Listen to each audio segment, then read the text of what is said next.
So, I've never fully done a fully edited ranking video before, and I'm also not very good at script writing in general. As such, I haven't really gotten much feedback or experience in figuring out how to make these good yet. Clearly, the best entry point into this genre is a track ranking in a super popular racing game with 96 tracks in it. Boy, this'll be a trip. I'm not gonna bother explaining my history with a series or game, because Lord knows this video is gonna be as long as it is. And that's Wiz dividing it into two. Yeah, I already decided to take my 96 track ranking and just divide it between base game and booster course packs tracks, still all in one video. But honestly, I'd rather not deal with yet another video that's 2 hours long. It'd be hell to edit and export. So instead, I'm just gonna make 2 separate videos and deal with the months long wait between them. If I act like myself. Pretty much all that's necessary to know, except I also decided to capture all the footage myself, so I can also show what I want to show, and more importantly have Toadette on the Master Cycle 0 on every track. That does mean that most of this video will just be set aside footage of a poor dark recording of the screen, but capture software is hard to acquire and set up, okay? Especially because my laptop is not the strongest. Also, obligatory mention that this is all my opinion, so you shouldn't feel like you're forced to agree with me, and then get pissy at me when you feel like you're agreeing with a wrong opinion of mine. Also, said opinions are fluid, so my stance on some of these tracks might change in the future. Finally, I'm just gonna put this out now to set the record straight for the rest of this ranking. I love shortcuts, I love atmosphere, and I love chaining together turns in Mario Kart 8 Deluxe. Feel free to try and predict what tracks you'll think I'll like with this information. Also, I might bring up 200cc as a joke sometimes, but I don't usually play with 200cc, and even if I did, I would not be factoring it into this ranking because it makes all the boring tracks fun, and it makes some of the good tracks near unplayable, and I'd rather not having to deal with 2 different gameplay styles. Extremely quick shout out to Schaffrillas, Sir Musty, and Biff for being my main sources of inspiration for making this one. And with that, time to start the ranking for the base game tracks. Similar to the game itself, have practically nothing new to contribute to the conversation of base game tracks other than they're usually pretty damn good. Starting with the D tier tracks, the ones that aren't good and are instead actually kinda bad. There's not too many of them in this category, but boy are the ones present stinkers. Hold on to your seats, everyone, and prepare for non-action and stop excitement. Yay! Fun fact, this is my 3rd time recording audio for this track segment, since I already tackled this track as a test run, and then I edited it properly, and then once I finished everything for all 48 tracks, I realized most of the D, C, and lower B tiers had editing that was honestly quite outdated to how the later tiers ended up being. Also, the audio kept popping the mic due to my poor setup. As such, I'm kinda getting tired of talking about this one. Not the reason why I have it at the bottom, just something that I thought I should bring up. Anyway, I can't stand Excitebike Arena. It's so fucking boring. Literally, all it is tricking throughout the entire track. Occasionally staring out of the way of a mud puddle, and then going into the grass when you get a good item when you just want the race to be over quicker. Nothing else. Look, I get that the simplistic gameplay is the point of this track, and I know that simple tracks in general are allowed to exist in Mario Kart 8 Deluxe. Simple tracks can be fun if the theme or layout is still enjoyable enough to race on. A literal large oval with long straightaways is not fun to race on. Ooh, but tricking every 5 seconds gives me dopamine. Well, there's 95 other tracks in this game and you can trick in most of them. Hell, I'd argue the tricks there are even more impactful than they are here because they're actually spaced out instead of just constantly happening every second. Excitebike does change its hazards every time you play, which is both completely irrelevant and a redeeming quality. It's irrelevant because the changes in layout doesn't really matter. Either a big ramp will happen 25 meters after the first turn, or 25 meters after the second turn. Who cares, I interact with both of them the same way. And the same applies to the different sized ramps as well. All I do is trick over them. Like, if you never told me this track changes every time you play it, I would not be able to tell by myself because whenever I play on it, I can't remember what the layout was last time because I'm doing the exact same thing that I did last time. And as such, it still feels the exact same. However, that does ensure that no specific layout gets ingrained into my head, which is good because this track only had one layout and I memorized every single ramp and hazard throughout constantly playing this track due to it being such a common fucking pick online, it might have landed a tier lower. I guess I'll take unmemorable over memorable and bad. This track does look pretty detailed, as is the par of 8 Deluxe non-DLC tracks, but you can say that for the other 47 tracks in that category, so I don't think that matters that much. It's not like the arena here is particularly interesting to look at, unless you've got a really big boner for the Chuggaacrayz. And I can say the same thing about the music. Sounds good, not really noteworthy. So not even those aspects can save this track. Look, I have my cons with the other oval track in the other DLC pack, which I'll get into soon enough, but at least that oval has a demographic, being how chaotic it can get. Excitebike is too long and big for anything funny or interesting to happen. When Excitebike Arena gets chosen online, that means the council has decided I will not be racing on a natural track today. I will just be driving in a straight line and pressing the trick button over and over again. It is the definition of boredom. It's not the worst track in the entire game, but it is definitely the worst track in the base 48 you get with a Deluxe. Also, this is a minor point and it's not relevant to why I have this track at the bottom. But also, this track's inclusion kinda bothers my OCD. As the DLC cups in Wii U, they're each designed in a pattern. First track is a retro track from a 3D game, second track is a retro track from a 2D game, third track is a brand new track, and the fourth track is a crossover track. Except for the egg cup, because this asshole decided to insert itself in the second slot and horrifically offset the balance. Again, not the reason why I have this ranked at the bottom, but something I wanted to bring up. I mean, if they wanted a 2D retro track, one of my ideas of one to add would have been GBA Luigi Circuit. Not only would it mean that Luigi would finally have a track with his name in it, but he could also do something cool with it, on par with the other GBA remakes in this DLC. At first it starts off normal, but then throughout the race the storm gets worse and worse, and eventually there's lightning and there's shit being flung everywhere, and one area of the track has even been sent completely underwater. Heck, they could even reuse the tornado hazard from GCN Dry Desert after the remake took it out for some stupid reason. Oh yeah, speaking of which. Once again, this whole broadcast has been brought to you by Sam. It's everywhere. Get used to it. I never liked Dry Desert in this game, but it took me a bit to realize that I straight up dislike it. But once the seed was planted, I couldn't unsee it. See, here's the thing, I don't even like the original Dry Desert on the GameCube. When it comes to desert tracks, they can't be carried by just the theme itself for obvious reasons. You need some interesting set pieces or design to liven up the track and make it feel like we're not just in the middle of nowhere. Like the temple in Dry Ruins or the bazaar in Shanghai Bazaar. Dry Desert attempts to do the same with stuff like the tornado hazard and the giant pit with the monster piranha in it, but while doing so it leans way too heavily into said bland feeling I was talking about earlier. It still felt like a generic desert track. As such, especially in a game like Double Dash, this did not appeal to me. And while Mario Kart 8 was usually pretty good in giving some bland or average tracks some new life, I feel like this remake actually makes the problems it had even more pronounced. Oh, and it's just straight up worse in some areas. I mean, graphically it looks better than the original, but when your setting is an empty desert, that doesn't really mean anything. In fact, the realistic details and graphics make it look even more generic and empty than before. It looked boring at Double Dash, but at least it had some sort of Mario charm still attached to it, mostly thanks to everything having eyes. Now in RTX 4K HD, it legitimately just looks like an empty wasteland with nothing in it. Honestly, I think it's the most generic desert track in the entire series, which is saying something. I thought we were playing Mario Kart, not a Ubisoft game. If the track just looked boring, it'd be one thing, but the layout actually suffers some changes in this version too, and pretty much all of them are negative.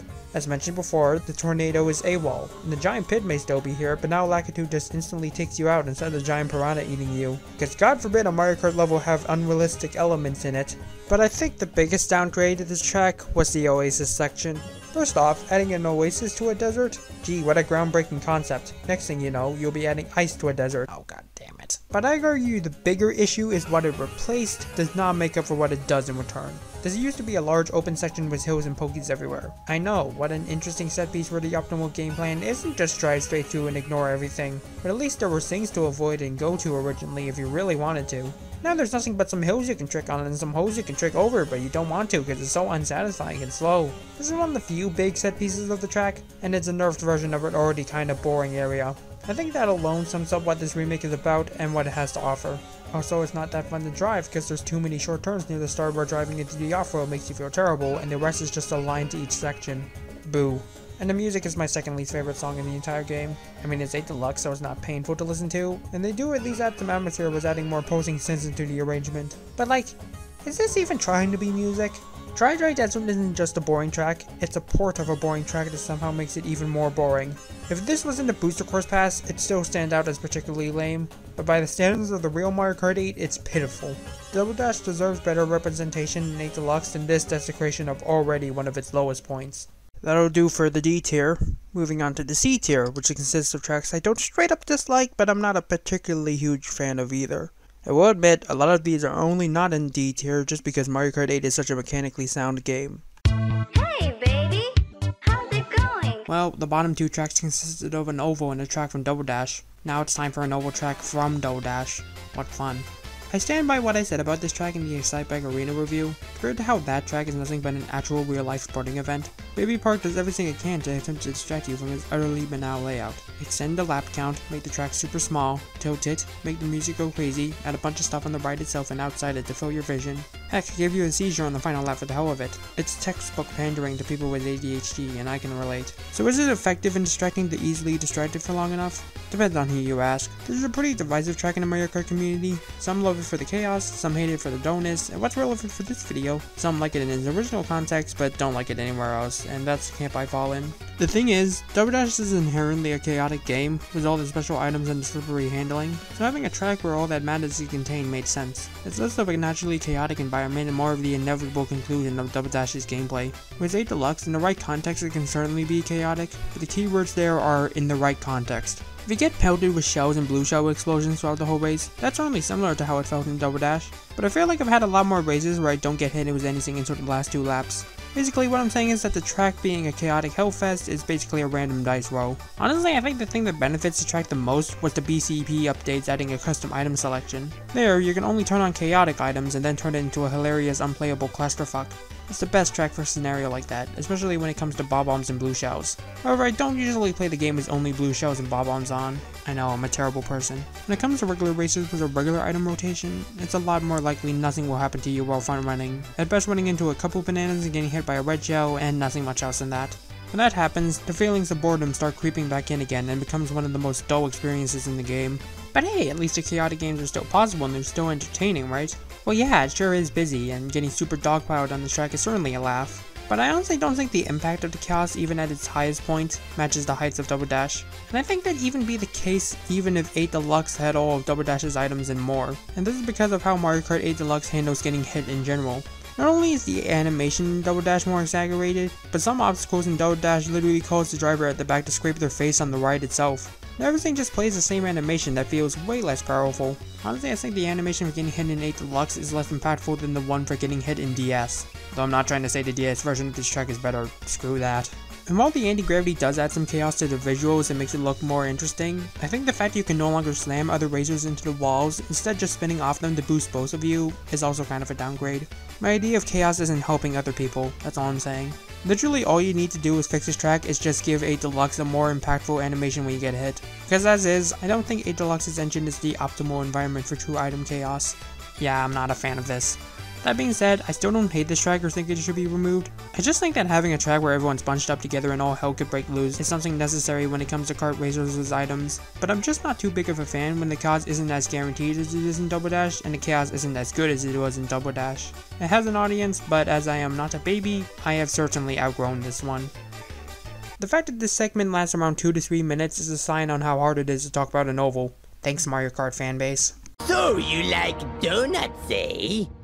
God, Donut Plane 3 sucks so much ass. The turns are way too sharp, the modes are way too annoying when I'm just trying to take a safe route, you die instantly when you touch the water, it's way too similar to the other 2 Donut Plane tracks already in the game.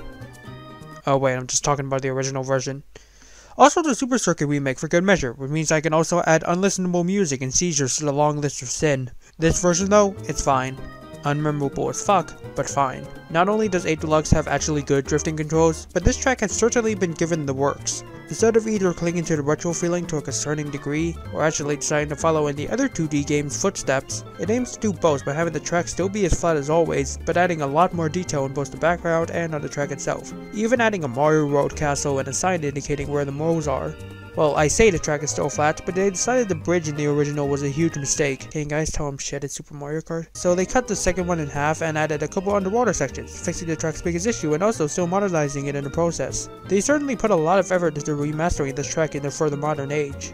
But it's still a simple SNES track, based on one of the least interesting scenes from Super Mario Kart. Not much they could have done without completely reworking it or adding elevation. It's fine enough to drive, at least now that they fixed it, but once the track is over, I pretty much retain no memory of what I just raced on. As such, I don't really have a desire to race on this one much, if I'm not gonna remember much afterwards. Who knows, maybe if they gave this design to a Rainbow Road, I would enjoy it more. Number 8. Number 8. Well, this is disappointing. At least as disappointing as a Mario circuit can realistically be. I'm not a big fan of the Mario Circuit archetype, for obvious reasons. It's usually just a generic grassland road theme whose only purpose is to be more complex than whatever the beginning circuit is, and yet more mediocre than pretty much everything else in the game. Kinda hard to care about something like that, but considering the beginning circuit in this game is actually pretty sick, more on that later. The obligatory Mario Circuit could have also taken this boring archetype to the next level to make something truly memorable. Instead, it just took the Wii one and turned it into a Mobius strip. I mean, it's a smart marketing decision, considering how this was the first track they ever showed off for this game and was straight up on the box of the original game. But as a track, it's pretty underwhelming. I don't expect much from Mario Circuit, but I was certainly expecting much from a Mario Kart 8 Mario Circuit. A chance to either break away or at least top every previous incarnation of this design. Instead, it ends up in the mid-selection of the incarnations, which is saying something. How pathetic. I honestly considered this for the D tier for a bit, but at least the track itself has some elements in it. It's a good showcase of the anti-gravity, especially when you're upside down. Seeing the environment around you, especially the castle, slowly turn until it's upside down is certainly something to look at. Even if other tracks do the same concept better since they actually have more creative theming aside from grassland cliffs. The turns are kinda satisfying to build purple drift on, and the final straightaway is made actually interesting with the addition of a glider ramp which you can use to fly over or slam into the sign. The rest of the track is still pretty dull and bland, which is what happens when your track is just a figure-8 Mario Circuit. I don't know why they did this, deciding that for what could have been the ultimate Mario Circuit they would just repeat a gimmick from the old one except with a new gimmick attached. But I guess the execution at least has some merit. Boy, I'm so happy that out of the base 16 Nitro Attacks they picked the worst one to make a Smash stage. These are the most amazing rides in the world. I love it here. This is gonna be a depressing one. Water Park has always been a childhood favorite of mine. Yes, I was still legally a kid when I first got this game and I got it 3 years after it released. The idea of racing around in a water amusement park is pretty appealing to me, and this track certainly has a lot of interesting elements related to that. A Ferris wheel, a carousel, a submarine that you don't go on. Half the track is a left turn. Yeah, despite how much I used to like this one, I have to admit it doesn't do much for me anymore.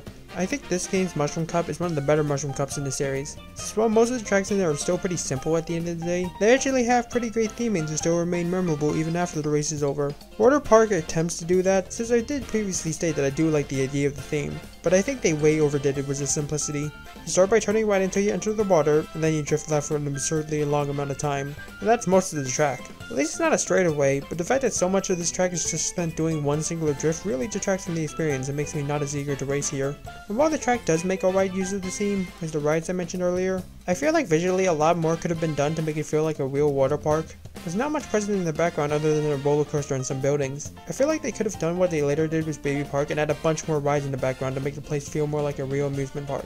And that extends to the design itself. Instead of this elongated turn, why not go down a log flume or a wading pool or even a water slide? I mean, you guys make tracks centered around both slides and pipes. It makes sense to put some here. Despite all this, it's not a complete waste of track. Once the 1,000-year turn is over, there's some satisfying turns you can pull near the carousel, and there's a glide at the end where you can ram into the Ferris wheel and probably injure someone in the process. That seems mean, but this park is fine with their parkgoers drowning themselves after the subcoaster is already taken off, so if they sue me for doing this, they're just hypocrites. I really wished I could have put this track higher, but the idea really should have been executed better. Either by putting this theme in a later cup so it can be fleshed out more, or just simply not doing this. There's a lot more that could have been done to give me more of a reason to want to race on this track more often. So from what I've talked about so far, I think Nintendo just assumes that only fetuses want to go to amusement parks. Look, I'm a big traffic course enjoyer, especially when it comes to nighttime, so you'd think that something like Toad's Turnpike would click with me more, yet it just doesn't for me. Gee, I wonder what the culprit is. Yeah, we have another figure 8, and this time we don't even go upside down. Admittedly, it made sense why the layout is so simple this time due to the fact there's an enormous amount of traffic. The point of the track is to either have a nice brisk ride alongside all the other bigger cars on the road or become roadkill. And I will admit there are some instances of, oh, I'm driving along traffic, that's kinda neat. In the populated areas, it can be kind of fun to try and plan your route to navigate through everything. The only problem? The moment cars aren't everywhere, the knowness of the track fully settles in. Without the cars, the track is basically just figure 8 circuit, which is not a good thing. If the traffic wasn't here, this would legit be the most boring track in the entire game. Which I guess is the reason why they added the cars. Also, there's a lot of tracks with unnecessary anti-gravity sections, even some that I love, but I think the ones here are the most unnecessary and worst of all. Like, why would you want to avoid the track's only form of content just to go on another straightaway? What is the point of that? I legit refuse to take these anti-gravity walls no matter what. Even when I'm on autopilot, I have to manually steer away from them if I notice I'm heading towards them. I'd rather have to slow down and go to the congested part of the road because at least that's something to do. I mean, Christ, even looking at these areas makes you want to vomit. Oh well, at least those walls are slower than the normal route, so you aren't forced to go on them. It's not like the bridge pass in Yoshi Valley where the most boring route is the preferred route. The aesthetic is at least done pretty well here. I wish we were a bit closer to the city, or maybe even inside the city, but I do like the fact the highway takes place at dead night, next to the surrounding forest scenery. It makes it feel a lot more homey, and also stops it from being outright undoubtedly dull. And of course, the music's pretty relaxing as well, though I do wish that it still had the vocal loop at the end of the original.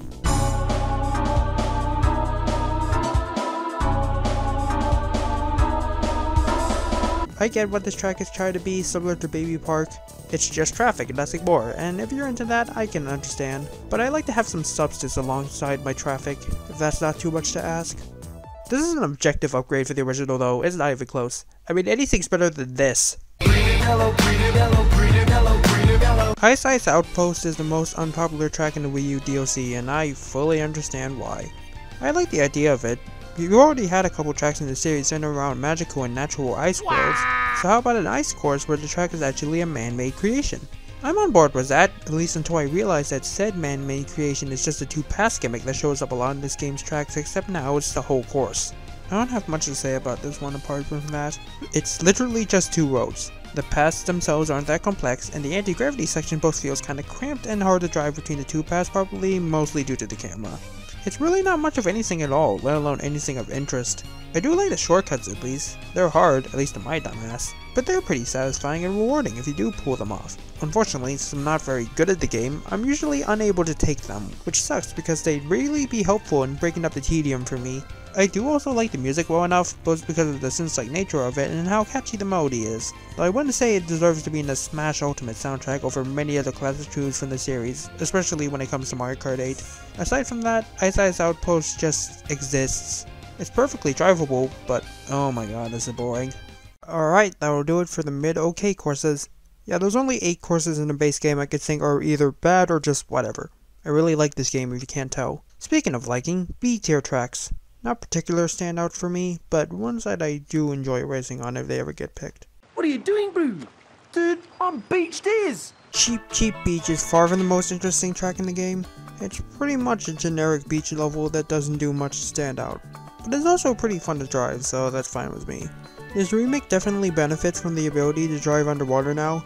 It gives the track a lot more variation where you can drive in the beach section instead of only being able to stay on the pass. If you have a good item, you can go underwater to skip the beach passing, just like an off-road section. And if you just want to take turns on the beach, you can do that as well. And as usual for Mario Kart 8 Deluxe, the place got an upgrade not only in fidelity because duh, but also in terms of making the track feel more like an actual resort location and not just some random island. Same with the jungle part of the track that's also, in general, some nice visual variety. And they even added a mushroom shortcut near the end as well. It's a perfectly serviceable island track that doesn't reach too high, but still does nothing wrong. I don't think there's a more fitting tracking you can use to start the B tier than this one. Moo Moo Meadows is far from my first choice for Wii tracks to bring back, or 5th choice in reality, especially considering the later 2 tracks in that game's Mushroom Cup, but I 100% get why it returned. The cow theme is a funny and memorable one, and it's one of the first memories people have gotten and retained from, at the time, the best-selling Mario Kart title. It makes sense to throw it in as a starting course for the Retro Cups. While I still do have a soft spot for the Wii's visuals, I think this track looks pretty good now. The upgrade in graphics is again obligatory, but the decision to make this track take place at sunset instead of in the middle of the day really changes everything about how this track looks now. Not only does it fit the homey atmosphere of what this track represents, but again, this is the first retro track in the game. It perfectly showcases that the retros in this game isn't just porting tracks from the older titles, but revamping them and making them look just as new as the Nitro tracks, to the point of near indistinguishability. That was a big word. Also, the music had one of the biggest upgrades in the game. The original song was already iconic to begin with, but the fact the violin player gets even more freedom before the track loops never fails to put a smile on my face.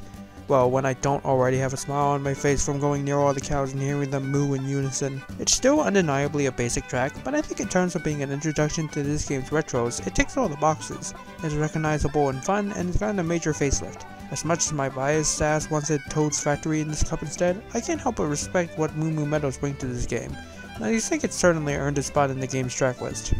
The other retrack in the basic scene, on the other hand, What are you doing, Mr. Volcano? Boy oh boy, am I ever salty. Look, I'm not saying Grumble Volcano is a bad track. It drives well enough, the gimmick of the track getting harder each lap is a nice one, and they even added a glider ramp to add more variation to the gameplay. The atmosphere here though is definitely the most memorable part. It's very rare to get a Mario Kart track where everything is going to shit and you're in extreme danger with no reprieve in sight. Lava everywhere, the volcano erupting, the track falling apart. Honestly, I'd say this place is more frightening than most of the Bowser's castles. At least Bowser pays for room conditioning. And the feeling of despair is most highlighted in the music, which is actually pretty cool. It's both scary yet fast paced at the same time, especially with the guitar hits in the latter half. Here's the thing though. Out of every Wii track to get the Mario Kart 8 graphic treatment, you pick this one? Like I said, the atmosphere is well done, but it's not like there's much you can upgrade visually about this track due to how empty the background is, even with the impressive theming. I mean, they still did their magic, everything looks so much darker and grand, but there's still a part of me that just wishes the same treatment was given to, say, Coconut Mall, or Maple Treeway, or Toad's Fat. Oh yeah, we never even got that track in 8 Deluxe in any state. I'm not as bitchy as I used to be, since we have gotten many more Wii tracks in the game since, even if they got a lot less love than this track did by Nintendo. Also, a bunch of the best tracks from Wii, including the two I mentioned earlier, were already in 7, so it makes sense why they picked a less popular Wii track for this game. So while I do still think that Grumble Volcano was kind of a wasted Wii slot, I can at least look past it and admit this track is still okay, even if it does take the lightning up a bit. Also, I didn't want to bring it up in its section because I wanted a cool segue, but while I was at school one day, I found a blog post by Ludwig von Koopa on how Moo Moo Meadows is actually built on racism. Oops. Also, if for the next few segments I sound kinda bothered, it's because my Discord account got hacked. We should say Dragon. Wait. Spawning Dragon. Beijing Boardwalk ended up never getting added to tour, so Dragon Driftway is their closest alternative in terms of Chinese content that China couldn't actually see for 4 years before Nintendo were allowed to bring the Switch over to that country without getting ran over. I really like the theming. The exotic temples and scenery all tied together, with the track itself being based on a dragon boss from Super Mario Galaxy 2. I know it has a name, but if you're watching Mario Kart 8 Deluxe rankings, you already know what it's called. Admittedly, the track is pretty much just road. I do feel like it's just a lesser version of Neo Bowser City's layout in that design choice in regard, but I still do think it's fun to drive on. What can I say, drifting and turning in this game is really fun. And the anti-gravity is used pretty well here too. I think this track's biggest problem is the fact that it's not too memorable. The theming itself is cool, but aside from who the track is based on and the Kung Fu Lactu drawings on the wall, can't really recall too much that happens in this one, which I think is just a side effect of being road and not much else. Still, for a track that I tend to forget exists, I still do have fun while driving on this track, so I gotta give it points for that. And it's also a great place to keep all of your collection of bones in. So I know I went on a whole spiel earlier about how desert tracks are in their most primal state boring, and you need something extra in the track to make it memorable and fun, something which Dry Dry Desert failed to do once and failed to do again even harder. But now I'm going to surprise you all and say that Bone Dry Dunes, a track people do not like, is actually one of the better deserts in the series. Unlike the previous desert track on this list, this place actually feels a lot more lively. There's all the structures, towers, and people around the starting line, there's a giant pirate ship that sells coins under the track, and even in the more empty areas, there's still a lot of bones sticking out of the walls, and dry boats and dry piranha plants to avoid. It fixes the main issue I have with a lot of tracks like these. I think the biggest thing that helps it stand out is the decision to make the sand more red and muddier, compared to the permanent state of yellow so many other desert tracks have, even including my favorite one. And the cool looking dark sunset also adds to that vibe. Not only does it look extremely nice, but the darkness also helps it fit with the theme of skeletons as well. And can I just say, said decision to make the track not only Dry Bones themed, but Dry Bowser themed as well, is very cool, saying from someone who really likes both of those characters. And don't call me a true boner for nothing. I wouldn't say the track design is my favorite, however. I like the beginning with the paved road and the shortcut, and it's certainly not overtly simple. But there's some sections of the track that feel a bit too bumpy, especially on the turn before the glider. The anti-gravity section being just a straightaway is also kinda lame, but at least it makes up for it by giving you the ability to actually drive on bones. The glider section is very interesting and or funny to me. I always remember rarely ever being able to get to the higher boardwalk section no matter how much I pulled back. Then I literally found out while getting footage for this track that you're supposed to drive into the sand geyser in order to get a boost to reach it. So either it's entirely pointless or I'm just a dumbass. Oh well, at least now it's more fun trying to get onto it. I still wouldn't say that Bone Dry Dunes is the peak of interest, but I do not in the slightest consider it to be among the worst in this genre. Definitely one of the more overhated tracks in this game, and I will stand on this ground until someone's confrontational enough to make me run home crying like a little bitch. What the? Whoa! It's cold out here! I went on a bit about the fact they brought back Grumble Volcano out of all the Wii tracks they could have picked, but at least the base 16 treatment wasn't as harsh to that game as it was to picking the two worst Double Dash tracks and nothing else. Very, very sad, but the funny thing is, they decided to make the one and the two that was actually hot garbage in the original actually kinda pleasant this time around. And they made the one that was just simply unmemorable actually commit ass! I swear this is my actual opinion and not trying to rip off Schaffrillas. Wouldn't say the original track looked terrible, but I definitely thought that the bright blue sky made the entire track kind of blend into each other too much in terms of color palette. Changing it to a nighttime sky was the best thing to do here. It makes the track feel a lot more relaxing and homey, while the fireworks make it feel more exciting. This is another example of taking a pretty empty track and making it feel a lot more lively. But that's not the biggest upgrade here. Look, all I'm saying is that a slippery ice track combined with one of the most slippery games in the series leads to a pretty shitty experience. Also, the freezies were kind of funny, but they still contributed to me absolutely hating it. Most gameplay factors have been toned down here so that it's nowhere near as uncontrollable, and the freezies now just spin you out instead of ruining your entire run. Admittedly, maybe it would have been nice if you still got frozen if you got hit by them, since they're a lot easier to avoid this time around. Where in the original, it felt like hitting them at the end was an inevitability. Oh yeah, there's underwater sections. They're fine, I guess. I mean, I always end up in the second one for some reason. They're not really that interesting compared to the rest of the tracks, so I don't usually take them. Though I do sometimes go for the glider ramp. It's in a good spot, and you can even extend it a bit on the edge of the water exit. Yeah, this is how Sherbet Land is meant to be. Actually a charming ice rink level instead of an utter headache. Dear Mario, do not come to the castle. N64 Royal Raceway is worse than the original because they took out the castle Easter egg. I mean, the track is actually drivable now, but wah want my references back. I mean, come on, how else am I supposed to express my very extremely real love for Mario 64 that totally does really factually exist? Probably, maybe, assumably. Okay, dropping the act, I think this track is pretty good. It's certainly one of the more interesting circuit tracks in the series, and while racing on it in 64 was frustrating to me at least, due to how hard it is to turn properly in that game, it's a lot better here. The fact you can also no longer fall off the track and miss the ramp is also a good quality of life improvement. I also like all the added details, with the grandstand being closer, the trees now being pink, and I especially like all the princess balloons in the sky that change position every ways. Seriously, I love how these look, especially the Rosalina one.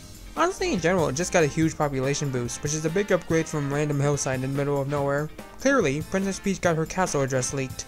It's a regular circuit track, but a good circuit track at that, and I think it got to shine the best in this game. But come on, would it have killed to remove this gate and give you a way to get into the courtyard? I mean, you guys went the extra mile to make the castle look more pretty. Let me chill out there and possibly break something in the process. Unless doing so would unintentionally create a form of online chittery, then never mind. I would not call myself an Animal Crossing fan. It never really seemed like my genre. The only Animal Crossing game I've ever played is New Horizons, which the AC fandom has seemed to regard as a blight on humanity. The track present in Mario Kart 8 Deluxe, on the other hand, I do like. It's a basic track since there's not really much you can do with a town simulator in terms of turning it into a complex track. And I honestly think it's more fitting for Animal Crossing's aesthetic that is so simple. That's not what you're really here for. What you're here for are all the references to the Animal Crossing series. There's Nook's Cranny, there's the Able Sisters, there's Guitar Dog, there's whoever the fuck this is. Okay, I'm done being around the bush. Let me just get into the most interesting part of the track. The fact that there's 4 of them. One for each season, each with their own references, gimmicks, hazards, and music. They're picked randomly every time the track gets loaded, though if you're offline you can choose whichever variation of the track you want by pressing one of the shoulder buttons. At least, I think. Fuck! I really like this gimmick since it makes the track more interesting to think and talk about, and it makes multiple playthroughs of this track more distinct, depending on if you have different seasons on at the time. Actually, heck, how about a mini ranking of the seasons right now? Fourth place is Summer. It's acceptable, but it's by far the least interesting compared to the rest of them. People that think this is the best of the seasons probably only play as Mario. Third place is Spring. It's the same as Summer, but with different ramp placements and prettier trees. This version's only purpose is to make Summer even less interesting. Second place is Autumn/Fall. The music and the maple treeway leaf piles are sick as hell, but what's just as good is the sunset skybox they picked. It makes it so that it is extremely pretty, which fits as I already like autumn aesthetics to begin with. I can't say the same about the weather conditions though. And first place is Winter. It has by far the most difference between the seasons with the new Christmas aesthetic and all the decorations. And the snowmen are also pretty cool hazards. And I really like the nighttime aesthetic. The atmosphere is very well set. That being said, this is the only season where Mr. Rossetti isn't present, which is just... why? Why? While I wouldn't say I'm a huge fan of all 4 individual seasons, the fact that they're here to begin with is still very cool and is a good boost to the track I just think is pretty alright, especially when it comes to the best of the seasons. It's not much to me, but I bet some AC fan right now is absolutely slutting over this track. And hopefully not towards any of the creatures in it. That's the stadium. Mario Kart Stadium is the best starting track in the entire series and it's not even a close call. I mean, admittedly, the competition isn't as steep to begin with, The only other track that's even come close to it is GCN Luigi Circuit, but even that's mostly because of the fact the track is designed so that head-on collisions are extremely frequent. In terms of aesthetic, it's still pretty basic. That's not the same situation with Mario Kart Stadium. Instead of a grassy outside circuit, we're in a giant fucking stadium at nighttime with helicopters literally shining their lights onto the track you drive on. Never before has a beginner track been this grand, this large, this detailed. It's a great first impression of how visually stunning the tracks are in this game, and the layout isn't too bad either. Again, it's very simple and has a lot of the tropes seen in other stunning tracks, including Wii Luigi Circuit, which is very funny considering the state of 8 Deluxe's retro tracks nowadays. It's certainly still a fun one to race on though. I also like how the stage progresses from introducing the new gimmick of anti-gravity, eventually leading into reintroducing the previous gimmick of gliding. I don't think it was completely intentional, but I thought that was a good way of showing them off to either a new audience or the previous audience from Mario Kart 7 that's followed into this one. Well, from the perspective of the entire game, it's still just pretty alright. By the standards of a beginner track, it's a goddamn masterpiece. Not only does it perfectly introduce the scale and mechanics of what this game has to offer, but it shows what I said about the Mushroom Cup in this game earlier. There isn't anything like a Mushroom Gorge or a Shy Guy Bazaar here, but what these tracks lack in complex design, they make up for in great theming, so you still have an impression of these tracks even after the cup is over and you've actually gotten good at the game. For the first track in the cup, and therefore the entire game, I'd say it balances both aspects in a very commendable way, especially considering Water Park would follow right after and put way too many of his chips into the scene while doing actual fuck all. Cheesy. While the SNES tracks in 8 Deluxe were spared from the complete reimagining process most other base game retros got, well, until that one. I can't exactly say the same for the GBA tracks. I guess I saw nobody had nostalgia over this game, so I decided to actually change them up. A lot of the time, this involved throwing the entire original concept in the garbage and making something brand new. How this turns out for the track usually depends on how good the new concept is compared to the original. In terms of Cheeseland, they certainly did a good job keeping the cheesy theme, but I do slightly prefer the original's idea more. The aesthetic referencing that one Google Moon Easter egg was a very unique concept. I mean, it's very rare in the series to get a track in space that's not a Rainbow Road. It would have been cool to see how that idea would be expanded with a full HD glow up, but the bright blue sky does blend well with the yellow cheese anyway, so I'm not too broken up about that. What I am broken up about is the fact there's no more rats. You can't make a Mario Kart track that's entirely about cheese and remove the rats. That's a core part of the theming and would have been a great addition to this version. It's not like the rats were tied to the moon theme instead of the cheese theme, there aren't even any rats on the moon. Aside from that, I'd still say this is a good track. It has a pretty fun layout, and the dynamicness of the added chain taunts that can fly over your head is also nice, though they aren't as good as the rats. I also see the complaints that this track is basic desert now. In fact, I kinda sympathize with those takes, but I don't entirely agree with them. At certain angles it does look a bit basic, like why are the cliffs just rocky cliffs covered in cheese instead of entirely being made of cheese, but there's some stuff like a giant wedge you can go through as a shortcut, a giant wedge you can't go through as a shortcut, big cheese blocks cliffs in the background, holes in the ground that are honestly kinda annoying to try and trick off, and when I do I usually get sent off the track, so I always try to avoid them, and honestly I kinda wish they weren't there. And my personal favorite part is the pizza cliffs in the background. Like goddamn, those look delicious. There's certainly unique cheese stuff to look at here, so I wouldn't entirely call this version washing the original of all substance and turning it into a desert, especially when this very same game also has the epitome of boring deserts in it. And since when did a desert track have this banger of a soundtrack? Oh shit, sorry. Cheeseland is a tad inferior to the original, and it's not exactly the most exciting track right now anyway. In fact, it might be a bit too bumpy, but I still think it did a good job taking the GBA track and making it more fit for the modern era, even if the theme did get a downgrade. Whatever the transformation entailed, this is still a land made of cheese, and it's still a good track at the end of the day. By the way, I had the idea for this ranking before Wave 6 came out, and I put it in my head that I wasn't going to factor item baggers into the equation, since that's just a side effect of making the track with a lot of off-road, and it wasn't really the fault of the developers. But I guess I don't have to clarify it now. I'm part cat, part elephant, part dolphin. Dolphin? What? Dolphin Shows is alright. I think theme-wise is not too special, it's basically just a regular basic water track. But I still do think there's some interesting stuff here, especially once you enter the cave. The pipe section can lead to either interesting path making or very funny moments. I went to more tracks at sections like this where you just send upwards and there's airflows everywhere and you can see where you want to go. I will admit the eel section is not really the most exciting. Not bad, and you can get multiple tricks while on the eel, but I wouldn't say it was the peak of the track for me. Plus, falling off the eel after doing 2 tricks is pretty unsatisfying. I said earlier the track didn't really have a theme, but while I was recording it suddenly came to my mind to look at the fact you exit the water through a giant whirlpool. That's some cool shit right there, and it's timed with the music hitting one of the best sax solos in the whole game. Definitely one of the best parts of the track. Honestly, it makes me wish we spent more time outside of the water in this area so we could see more of the whirlpool exit. Not one of the tracks I gravitate to or actively desire to play on, but I still enjoyed my time playing on it. Originally, I had a bit of a grudge against this track, because it was the only track in the Star Cup that wasn't in my top 3 favorite Nitro tracks in the game. But around 2 to 3 years later, my top 3 is no longer compromised with the 3 other tracks in Star Cup, and one of them even fell into the A tier. So Dolphin Shows doesn't stick out as much anymore. This game's Star Cup is still probably the best Star Cup in the series. Yoshi! Ah yes, the first non-Super Nintendo track in the series to be ever brought back for a second time. Also, I noticed that among the first 3 times they did this, 2 of them were Double Dash tracks that previously only returned in DS. I wonder if there's a reason for that. Yoshi Circuit has always been one of the more interesting circuits in the series, and it's obvious why. It's literally shaped like a Yoshi. This surprisingly translated really well into making a satisfying racecourse to drive on. It's a pretty creative idea, especially since they probably picked the best character design a racetrack could spawn from. I mean, if they did this with Luigi Circuit, it would not be pretty. I already complained about the long turn in World Park. A track shaped like Luigi would be that, but 12 times worse. This is the best version of the track by far. It's definitely not the perfect version. It's missing that really cool tunnel shortcut. Again, I blame Mario Kart DS for that. But at least they got rid of these flower beds that acted as walls. With these flower beds that act as not walls, so you can take a shortcut if you have a mushroom. And there's just so much more charm in this version, it feels a lot more lively. I mean, they made a shoe actually orange instead of brown by building an entire town in it. What attention to detail. It almost makes you forget they forgot to include the Yoshi Copter. Except they did. And that's why this track isn't in A tier. I mean, it's actually not, but I don't think you'd be upset if I told you that was the real thing holding it back. The remix circuit theme is a delight as well, and the one shortcut that they kept in this version is extremely fun to perform. All in all, a pretty good remake of a pretty good circuit track. It still wouldn't have been my first pick to bring this track back still, as Double Dash again has more interesting picks to choose from. But considering that 2 of the GCN tracks in the base game make up my bottom 2 retro tracks in said base game, and the other one was originally the worst track in its home game, Yoshi Circuit is definitely the standout here. And don't worry, I still would have given it its props even if Double Dash's treatment in this game was better.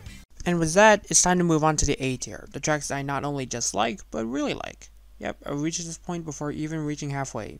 Yet again, I really like this game. Interesting track to start the A tier with. A track was a kinda uninteresting theme, but was a pretty damn good layout. I don't think the theme is completely bland, mind you. I mean, the Shy Guys make heavy noises when you drive past them, that's always a positive. And the music is pretty great as well. But aside from that, even with Mario Kart 8's great visuals, it still looks a lot like generic rocky cliffs that just happen to have waterfalls in them. Except you literally end up driving up and down the waterfalls. Not only that, but on the one heading up, you can even chase boost panels and try to chain them all together. Wow. Not only is that an actually creative use of anti-gravity, but it makes what would have been a track that's just okay but a bit generic into one that's actually pretty cool.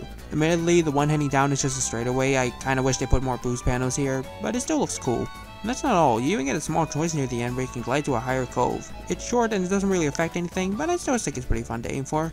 Also, there's a shortcut that I learned about after recording footage of the track. I wish I knew about it and showed it off while recording, because now whenever I play this track I'm always attempting to go on it. This seems like it would be a B tier track with how I don't have much to say about it, but I'm gonna be honest, I think the track is a lot of fun. It's one of the courses where the positives are tied to the feeling, instead of being great due to a combination of listed factors from the track itself. Honestly, it could have ended up even higher if the cliffs looked more interesting, but maybe some people enjoy how they look, because of vibes and shit.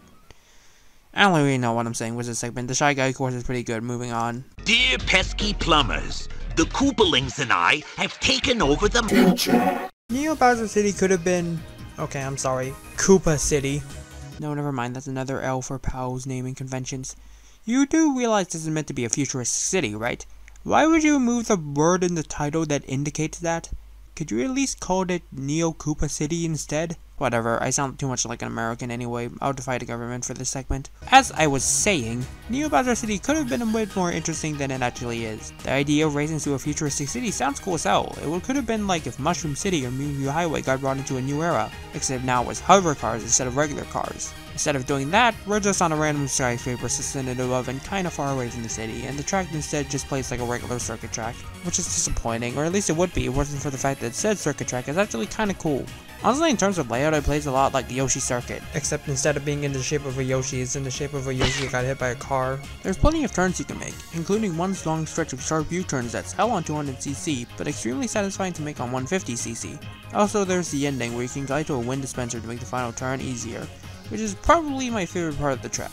And while I still think the aesthetic probably deserves a track that actually uses it, it's still a good aesthetic, as this track makes good use of it. With the rain, the outside that showcases all the buildings and the transport tubes, and the inside which is more laid back industrial environments. It really does give me a vibe of a cool cyber city, helped by the slick futuristic music accompanying it. Honestly, I'm glad this track got the base 8 Deluxe treatment, not only because it lets the graphics shine far more than the a bit too blue original look, but it honestly really fits into the track design that many 8 Nitros had, being simply road was a great theme. This was at the top of B tier for a long time, but while writing this section I realized that it didn't really have a reason to not at least let it into a higher tier.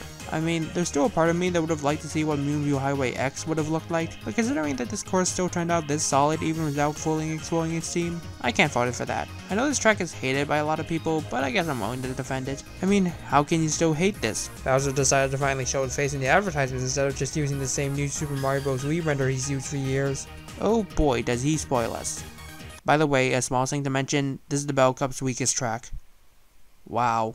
I'm Wilfred Brimley, and I'd like to talk to you for a few minutes about diabetes. And while we're on the theme of simple tracks with good themes that are a bit unpopular, let's talk about a track that everyone watching this video will think is 20 spots too high. Like Water Park, this was another personal favorite of mine growing up, but unlike that track, there's no egregiously banal track decisions made here to ruin my experience and my will to defend it. Instead, the track design is just very simple. You enter a cannon, go underwater, and then see the first of many instances of double passing in this game. Then a shortcut opportunity presents itself and the track is over. Not a whole lot, but at least there's no overtly long straightaway or a turn that lasts half the track.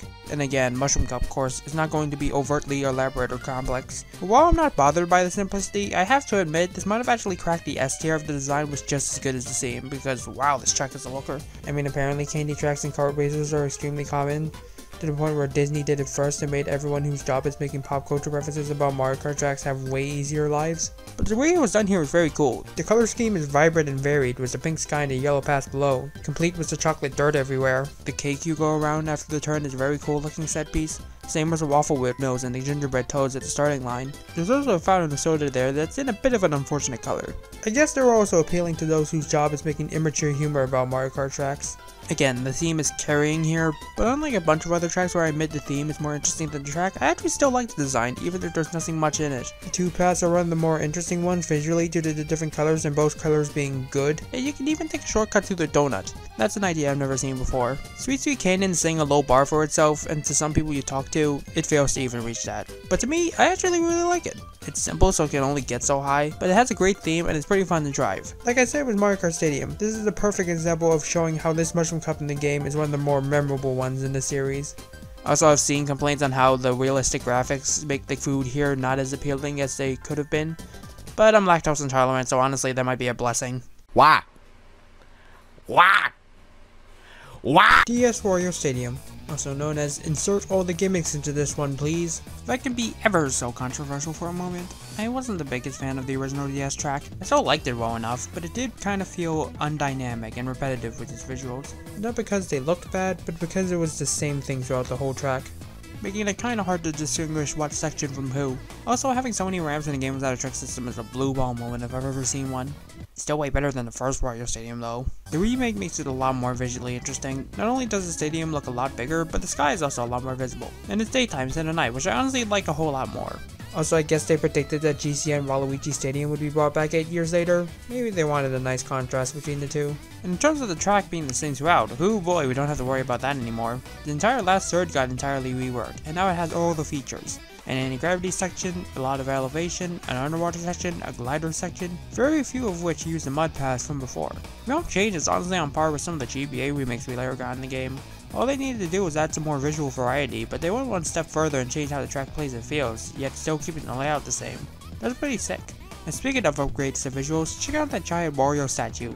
If that's not a reason to promote a course that was originally B tier into A tier, I don't know what is. Also, the trick system exists now, so going between the hills is finally fun. Yeah, they really smoothed out all the issues. This is a worthy upgrade to a good track that could have used one. I had a feeling not holding the original track in the highest regard may be a hot take, but even with that, I think we can agree that in this state, we do both enjoy racing on it for how much more interesting it is.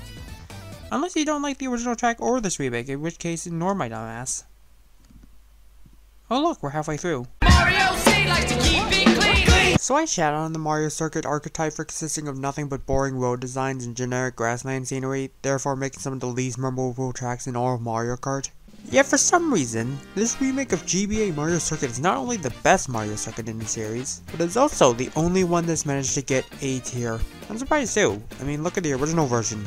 There's nothing to see. The part of the Mario Kart 8 team responsible for coming up with ways to reinvent retro tracks must have been really puzzled when they were given this track to remake. You know, the track that's second to Figure 8 Circuit in terms of tracks with by far the least personality. And I could tell they were just struggling with what to do, because the track was so absent of a theme that they just decided, fuck it, grab a random toy and literally rip a chunk of track out of the ground and turn it into an anti-gravity section. When your track edits are this blatant and obvious, it paints a funny picture on whatever the fuck you were trying to salvage in the first place. But ignoring the fact that the original track had less personality and theme than Mario Party the Top 100, I actually think the layout of it is pretty fun. Or at least, it's fun in 8 Deluxe's engine, where taking turns is the most satisfying thing in the world. Not even just a giant elevated turn, but all the turns outside as well. Especially after, when you have 2 U-turns right next to each other like in Neo Bowser City, and right afterwards there's a cut you can make with a mushroom. And they even spice up the ending straight away with a pit stop you can go to. I honestly think it's one of the more fun tracks in the game even with how simple it is. Also, like Sherbert Land, Hidden Glider you need a mushroom for. Fun. In terms of aesthetic, aka the thing that dragged down the original track, well, there's certainly things present now. Aside from the obvious, here's a change hands, there's a pit stop at the part of the track where a pit stop would obviously fit. The generic treescape also looks a lot better now for obvious reasons, though I do admit it still does look a bit unnotable. But honestly, considering this is my favorite Mario Circuit in the series, I'm fine with it keeping the regular simplistic Mario Circuit look, especially considering it has the 8 graphical treatment to make it look extra nice. And I think the fact the track is not too busy in visuals, yet not to the point of being straight up in the middle of nowhere like the original version, is actually a benefit to it as it puts more focus onto the track design. I'd say it really executes its theme well. I guess this isn't the most detailed reason for this track being so high, even though in this situation I probably desperately need one or people will yell at me. I just think it's neat. We all have that one and only one Mario Circuit track we actually like playing on, and to me, that's this one. Probably the weirdest choice of Mario Circuit toleration anyone's ever chosen, but I don't really care. I'm willing to stand by this probably very unpopular opinion. Also, I find it funny that they fucked up with the music and arranged a better version by mistake, and nobody noticed. It sounds good, but I probably would have liked to hear the original song arranged more. I did not know that so many people hated Twisted Mansion, to the point I've actually had a tussle or two about it with people. But you know what? I'm willing to stand for it. I get that the hate mostly comes from being boring, but judging by a lot of the tracks we've talked about in 8 tier, I don't think people want to hear me talk about that point anymore. Obviously, another point of discussion is the fact this is so similar to Luigi's Mansion from Kart DS, for obvious reasons. I know that track is a fan favorite, and this obviously isn't, but I actually think this track is better than that one. With it succeeding in different areas, the other doesn't quite match. I mean, as much as I like Boston building, I will say you spend a lot more time in this mansion track in the actual mansion than in Luigi's Mansion. And there's a lot more rooms on display here. The dining room that's shifting back and forth, the library, there's even a courtyard with a fountain in it. Admittedly, you drive past a lot of it instead of interacting with it, but the amount of effort put in is commendable, and I find it a satisfying expansion of the original concept. And there's lots of cool stuff on the way, like a split path between the dining tables, a shortcut you can take in the library, and the turn after the backyard is very fun to take. Also, even though you usually glide over it, the entire backyard is still able to be driven in, which I find very cool. Honestly, I would have liked to see even more rooms they could have included here, instead of just putting in this. Yeah, if there was anything holding this track back from being even higher, it'd be this. It's not a bad idea for a section. I like the idea of entering a flooded basement through a monster's mouth, but I think it drags on for too long and it takes up precious track design time. Imagine entering a ballroom section with item boxes and enemy hazards everywhere, or maybe even a labyrinth-esque hallway section. Though if it did that, it probably would have to be sent to the Star Cup instead, which might have made the community even more riled up against it. I guess this is also a good time to bring up the part of the track that DS Luigi's Mansion does do better than this. Actual atmosphere. I mean, the visuals do a pretty good job selling the haunted theme with the lighting and gloomy night sky, but the song...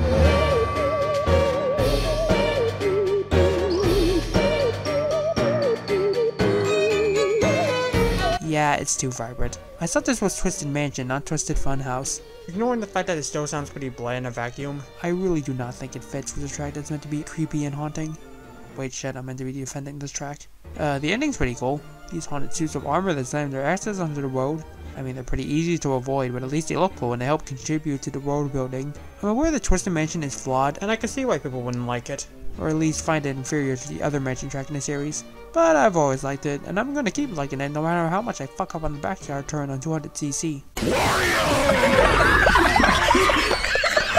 After one simple but obvious pick, and one unconventional, justified, but kinda unwanted pick, it's nice to see one Wii track I really like get the full remake treatment. Warriors Gold Mine is not one of my favorites, but I'll certainly take it, especially since we later got 8 more Wii tracks, none of which got the same level of detail as this track got, but they are my favorites. And this one was a big theme as well, bringing new light on the whole mineshaft and the town around it. Admittedly, like Grumble Volcano and unlike Moo Moo Meadows, not much done with this track in terms of artistic direction, it's just the original track in high definition. Unlike Grumble Volcano, however, this track has a lot more going on visually, so I'm fine with everything just getting a touch up. Oh, and your anti-gravity sections, I guess that reinvents the Wario Wheel. Oh, speaking of anti-gravity, point of contention, the minecarts no longer kill you on impact. Very divisive change. I'm on the fence about that, since it does make that section of the track a bit less chaotic. I know it's an anti-gravity section, but there is no rule of the nuts that could hurt you on an anti-gravity section. Also, it makes the shortcut much easier. Still, that doesn't really affect my enjoyment of the track. It's still a hectic ride through a gold mine with plenty of fun turns, cuts you can make with some mini bumps you can trick over, and one fast-paced funky banjo track, complete with added Shy Guys singing along when you're in the cave. Oh yeah, Shy Guy's now present. I appreciate the added continuity with Shy Guy Falls. And while I was writing that joke, I had the idea of someone putting every Mario Kart track into a timeline and it made me shrivel up in fear. Welcome to the jungle! We got no style! DK Jungle from Mario Kart 7 is a love letter to Donkey Kong Country Returns, a game I played once and didn't get far into because I got busy and hand slapping was mapped to shaking the Wii remote for some reason. Tropical Freeze is boss though. So actually Mario Kart 7 was made by Retro Studios, the same guys who make Donkey Kong Country Returns. I guess they were using their Mario Kart game as advertising space. This is a pretty sick way of representing Returns. Sure, they only use the first world, but there's some cool references still present. DK's house, enemies like the frogs, the tiki heads, and giant blowing barriers, and a temple containing the golden banana. No bananas? I would say since I haven't even gone far in the game this track is based on, this stage obviously wouldn't sell itself to me with referencing one of the installments I haven't played yet. Instead, what really boosts the stage for me is the gameplay. The turns are fun to take, the flower trampoline is cool, the anti-gravity in the temple isn't that necessary. In fact, honestly, I don't know why it's here, but it does make it feel a bit more satisfying to go around the giant banana. You have a gliding ramp that's not too difficult but still satisfying to take, and it comes right before a bunch of jumps, which means I can do the fun extended glide thing again. And there's also the final 2 paths you can take at the end, with the shorter paths being harder to take than the other paths, as you can clearly see, so managing to get onto the shorter one is fun. Even if the seaming or references could have gone further, I still think this is a very fun track with hints of the Donkey Kong series sprinkled in. Probably not my first choice from 7 to bring back, but one I'm very happy with being here, especially with the graphical upgrade. Now all we need is the battle stage to take place in Donkey Kong's Banana Horde. No, not around the pile, inside it. What's with all the worry? Can't you see I'm in it? Oh, it's ruined. Thwomp Ruins is the peak of the Mushroom Cup for me. As expected of 8's Mushroom Cup, the theme here is pretty sick. Sky-high abandoned ruins with Thwomp inspiration as well. Thwomps have pretty cool shapes and builds, so having much of the track be built like one is very nice. And honestly, it's fair that Thwomps finally get their own track after being hazards for so long, especially since this game's Bowser's Castle is the first Bowser's Castle without any swamps in it. I guess Bowser was underpaying them. I will say that I slightly prefer Sweet Sweet Canyon's theme, but I think this track wins out over that one because of the layout. It's a short track, which is probably why it still feels simple, but there's some good stuff going on here. At the start, after a few satisfying turns, you get a section where you get chased by a giant stone cog, which I think is a good obstacle. Then you have an entire section where you can either enter the water below or go on the sides with the swamps. That's already pretty cool, and then they top it off in the final lap by giving you the ability to glide through the middle by the cog knocking down the ramp for you. It's very satisfying to take it and avoid the swamp on this island. Or you get hit and get sent to the drink instead. There's also a cool shortcut at the end anti-gravity section, and in the glider section it introduces you to the fact that you can extend your glide by tricking on a ramp before the glide ends. Let me tell ya, having the glide end just as lap speed begins makes me pleased for some reason. I do think some of the mini anti-gravity sections are a bit unnecessary. The one in the cogwheel section is good in case the cogwheel is unavoidable due to how you're drifting, and also it's honestly more fun to take. But the ones with the swamps don't really need to be here. Like in Toad's Turnpike, why would I want to avoid an interesting hazard that isn't even that difficult to avoid? I mean, the last section of the track is in anti-gravity already. Those sections seem like overkill. Oh well, at least I had the choice to never take them. Nintendo hasn't missed with a Mushroom Cup closer in 4 games, well, except for Pipe to Wetlands, and Thwomp Ruins manages to bring a satisfying conclusion to the end of the first cup. It's a great theme with a simple but cool execution, and it's certainly one I'm happy with going back to. Also, fun fact, the Swamps have 2 faces for some reason. I mean, I won't be too harsh since that unfortunate development might be why Bowser kicked him out of his castle, but wouldn't having 2 faces make it harder for each face to shape its own identity? E to the L to the U to the G, sing it loud on the streets and Alright, I know I said that I didn't really consider Hyrule Circuit to be a proper circuit track, but looking at it now, I do see the format is on the simple side. I don't really mind though, as I think the gameplay is still pretty nice, but I'll get to that later. Anyway, yeah, Zelda theme track. Out of all the crossover tracks, I feel like this one didn't get as much stuff packed into it compared to Animal Crossing and the F-Zero tracks. Of course, that still means it got a whole bunch of stuff, like having rupees instead of coins, Wii Skin Piranha Plants that are now Deku Babas, the medallions in the castle windows from Ocarina of Time. All that stuff is cool. I do note that it's the only crossover track not to have unique results music, but I'm not too familiar with the Zelda series to suggest something they could have used. Aside from info I've learned from Smash, I've only gotten far in Breath of the Wild and Hyrule Warriors, and I'm pretty sure that music balance has more similar gameplay to regular Zelda than those two. Irrelevant thoughts to the subject matter aside, I think the gameplay is pretty good. A lot of basic but fun circuit-esque grassland turns, where's a grass shortcut at the start, and interesting turns you can make at the end to avoid the Babas. The thing that carried this track so high on the other hand is the Hyrule Castle itself. I mean, you don't spend a long time in it, but the things that happen in it are pretty sick. The strategy involved in hitting the 3 anti-gravity switches in a row to activate a shortcut through the Master Sword is such a cool idea. Either you're falling behind and you can just piggyback of other people activating it for themselves, or you're front running and you have to actually hit all of them yourself no matter what. Or you could just miss the first one and hope that someone behind you hits it for you before you ram into the pedestal instead. Or you can miss the first one and you take the L and drive around the pedestal only for the ramp to literally just activate the second you're on the slowest path. What fucking fun. I remember thinking that the sword ramp just came up randomly or on a timer, and if that was the case, it probably would have set this track into B tier. Yes, I'm that attached to this track element. With all that said, it's a solid job turning the Zelda series into a racetrack. More things and references could have been included, but they still did a pretty good job with what they have. This will probably be their only shot at making a Zelda track, since I think that even if they do decide to add more crossover characters in the future, they'll probably still cut the crossovers we already have. So for the one shot, I think the result is pretty good. Wait, did I say one shot? Now that's a crossover idea. They did it! They made it! N64 Rainbow Road. That's not shit! This take will either be extremely agreeable, mild, or will get people to stop watching the video, but N64 Rainbow Road is my least favorite Rainbow Road in the game. I still really like it of course, but that mostly comes down to the presentation. It's fucking masterful. It takes the very little that was present in the original and actually makes it more interesting and straight up breathtaking. Those neon images of the characters, now they're fireworks. That star in the middle of the big loop, now it's a grand star. The road, make it tiled. Those annoying chain shots that were just in the track originally, now they're bouncing around and making the track ripple. And not only that, they added a beautiful cityscape below with the lights on to illuminate the bottom better, sort of like how Double Dash's Rainbow Road did the same thing. You even have a train as well throwing coins onto the track, which I actually thought was the Calamari Desert Train originally. I mean, both tracks are from Mario Kart 64, and I just thought it was neat symbolism to truly give you even more Mario Kart 64 nostalgia that Nintendo was clearly banking on. Considering how this track was destined to give you the most positive visual experience you could ask for, it seemed like something it would do. And the music? The original was already one of the best and most emotional songs in the entire Mario Kart franchise, so giving it a big band remix was bound to hit some people in the feels. So starting it like this, you're obviously gonna have a winner. Yep, everything is truly transcendent here. Except for the gameplay. Now I'm not saying this track plays poorly, it's enjoyable, there's plenty of turns to make, and it's definitely an upgrade from the original Why is the Victory Lap giving you anesthesia. But the thing is, the original track, the template for this remake, is still kinda unable to be amazing.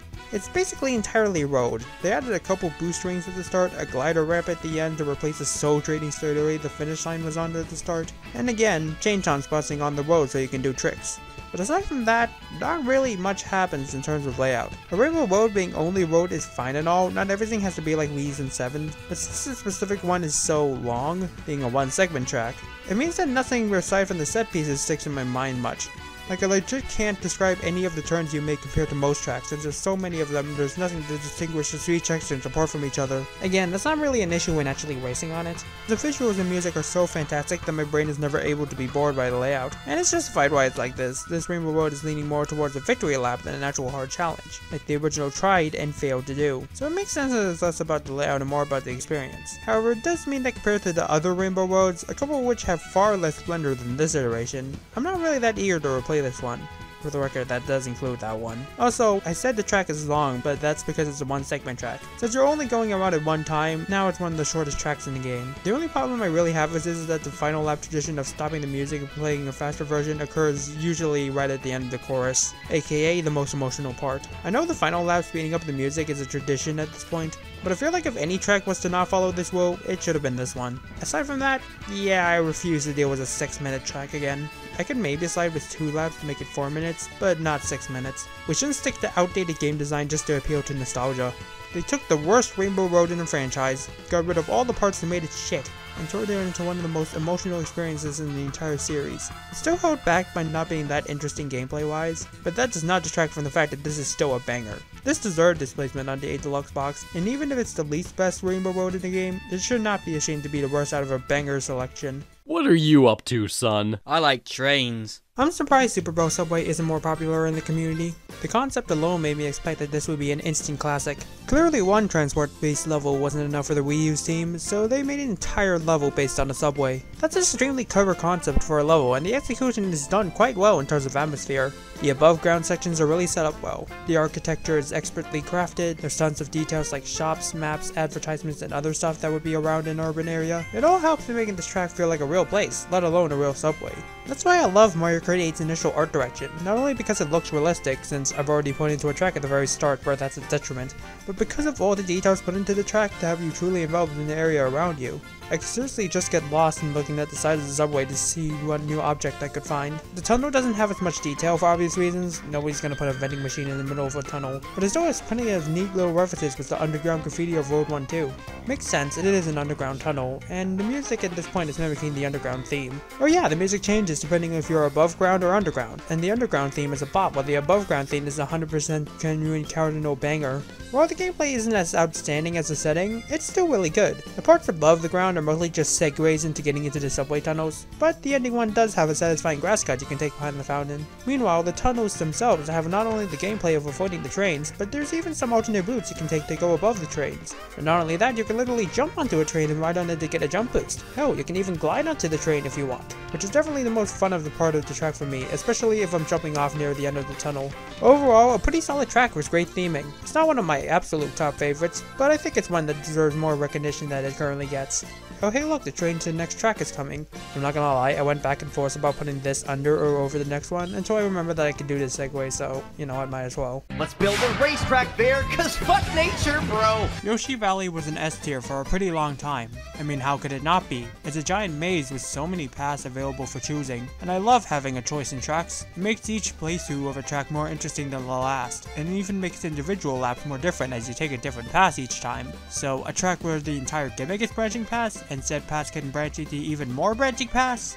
Yeah, that sounds like a recipe for an undisputed banger. So, what dragged it down to around the top of A tier? There's an optimal path. Like, an extremely optimal path. Like, you'll be overtaken soon if you don't get your ass on this bridge. Optimal path. Said pass happens to be away from the conjunction and most of the interesting set pieces in the maze. As such, when it comes to playing matches online with the intent to win to get your VR up, many people only take this pass, including me. That means a lot of the time we don't get to see the best attribute of this track, and yeah, I won't deny that's a bummer, the fact that the more scenic paths aren't as efficient or useful if you're trying to get first. Especially the cannon path, which is the worst path because it literally makes you take longer to reach the best path. Here's the thing though, I'm not a tryhard. When I'm playing this track with family, or just in my own time against CPUs, or even in rooms where I don't have VR, okay, basically just any area where I don't have VR, I don't always take that pass. I experiment. Sometimes I go to the right and go through either of the tunnel paths because I like the atmosphere and lighting up the tunnels. Sometimes I go to the left path but don't take the bridge because I just don't feel like taking the bridge. Sometimes I take the cannon path because I'm having a horrible race and I've given up and I'm just shitposting around. The freedom of choice is still there and available, and that's why I'm usually excited to race on this one. And hey, the track is not completely hanging on the maze. The track itself looks great, with the sunset expertly coating the track, and after the maze, you have a giant egg you need to avoid. And finally, there's some grass shortcuts you can take at the very end. I really like all those elements, and they still make sure the track is still a fun time, even if I'm only going on the bridge path for all 3 laps. I'm not sure how you can rebalance the track so there isn't just one optimal path, either by making the bridge paths only available by Mushroom, or maybe by making it so that certain paths become unavailable on certain laps. That, or maybe just add interesting scenery on the fastest path so it doesn't matter that it's the one everyone takes. Yeah, I think that's easier. Before that happens though, I'll continue to enjoy this current version of Yoshi Valley, because it's still a damn fun and adventurous time. And speaking of tracks that were originally S tiers, Let me off, let me off, let me off, let me off, let me off, let me off, let me off, let me off, let me off, let me off. my top 3 is no longer compromised with the 2 years of tracks in Star Cup, and one of them even fell into the A tier. Yep, here's the unlucky one. Sunshine Airport went from being a track I adore with all my heart to being a track I enjoy with 80% of my heart. I know, what a sharp drop. Don't get me wrong, the idea itself is still S tier. I mean, come on, an airport racetrack. What's not to love? But I'd argue the track is just a bit too short to fully explore the setting to its fullest potential. I mean, you only spend 8 seconds inside the actual airport on each lap. I mean, I've been to airports before, and the time spent waiting for everyone to check our shit is usually longer than the time on the flight itself. Wait, why am I suggesting ways to make this track worse? But hey, what they did actually do was the same and still pretty sick. You drive through and destroy luggage, even once doing it for a shortcut at the end, where you either have to time yourself to make a shroom list with no box destroyed, or use a shroom anyway and ruin someone's vacation. And personal life. You drive under one plane, you literally get the ability to go through another plane in the split path section, and you even become a plane and drive off a runway into an expertly placed glider ramp for takeoff. And the atmosphere is solid too, with the fast-paced nature, though again not accurate to real airports, and convincing scenery. While this track doesn't explore the concept to its fullest potential, it sure as hell feels like it was all the things it does in the limited time. This track has a short time to make an impression, and it sure as hell does. Mostly. Yeah, in a similar vein to the Twisted Mansion underwater section, this anti-gravity section just seems like a waste of track. It's kinda boring and it doesn't seem to tie into the theme or track in any fashion. I get they needed a way to redirect you back onto the island again after takeoff. To be fair, I can't think of what else they could have put here to make it feel more natural and still give you the feeling of taking off. Maybe they could have had you land on various planes going in circles, eventually jumping off into a glider ramp held up by a helicopter. Or instead of redirecting you to the same airport, the glider ramp just takes you to another island that's completely identical to the one you took off from, complete with the same airport. And the next lap takes you to another identical island, and the next lap you go back to the original airport in some sort of triangle formation. What was I saying about not trying to make this track suck? That's a lot of yelling for just one aspect of the track, but I did it anyway because it's literally the only thing keeping this track from being S tier, because aside from that, Sunshine Airport is still pretty damn great. Having incredible theming was good enough execution. I mean, you don't fail a student in class just because they only got 80% on a test instead of acing it. Even if it's not amongst the absolute top tiers anymore, its being here still contributes to the Star Cup being one of the best Star Cups in the series. Especially since it opens it. And since I've just talked about a track that was once an S tier but now is only towing the line of it, it's only appropriate that we move on to the S tier itself. 14 tracks that I consider to be the best that the base game has to offer. Tracks I'm always excited to race on no matter what. Insert a bunch of other synonyms for base as fuck, let's just get into it. Wait, really? That one? Oh yes, that one. Wait, we're already having this conversation? Oh Christ, I'm not ready yet. Just give me a moment. Okay. Look, I at least see where people are coming from. Is this Rainbow Road a pretty sizable step down from the last 2 ones? Yes. Is this Rainbow Road a space station instead of actually being on a rainbow? Yes. Is it not really that iconic? Yes. In terms of Rainbow Roads, this is not amongst the best of them in any stretch of the imagination. So why do I still have positive feelings about it? Well...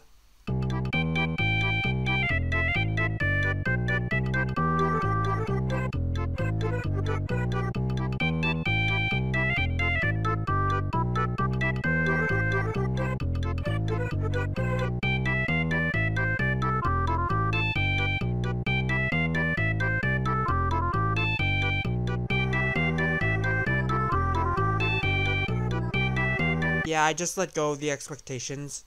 I mean, I didn't really have expectations to begin with, since I found out pretty early in learning about Mario Kart 8 that the Rainbow Road isn't as grand as Wii's was.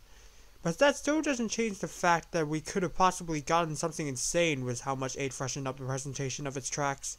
I mean, if this evolved into this, imagine what this could have evolved into. But I'm putting that fact aside for now, and I'm just looking at it as a regular track.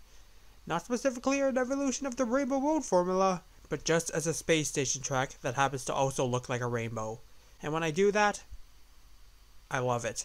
Yes, I first described the reason why I don't hate this track with the Fury of 1,000 Suns. Now I need to do the harder part. Explain why I actually love this track despite the standards it didn't live up to. And this will probably be an answer nobody will accept, but it's mostly because I just love the vibes of it. This track is beautiful. That's to be expected from Base 8, but even beyond the fidelity, I just love the color scheme they chose. While the road itself may not really be a rainbow, and it also happens to be covered in black lines, the digital rainbow that the screen is displaying is so vibrant. The purple, cyan, and orange in particular really stand out on the spectrum available.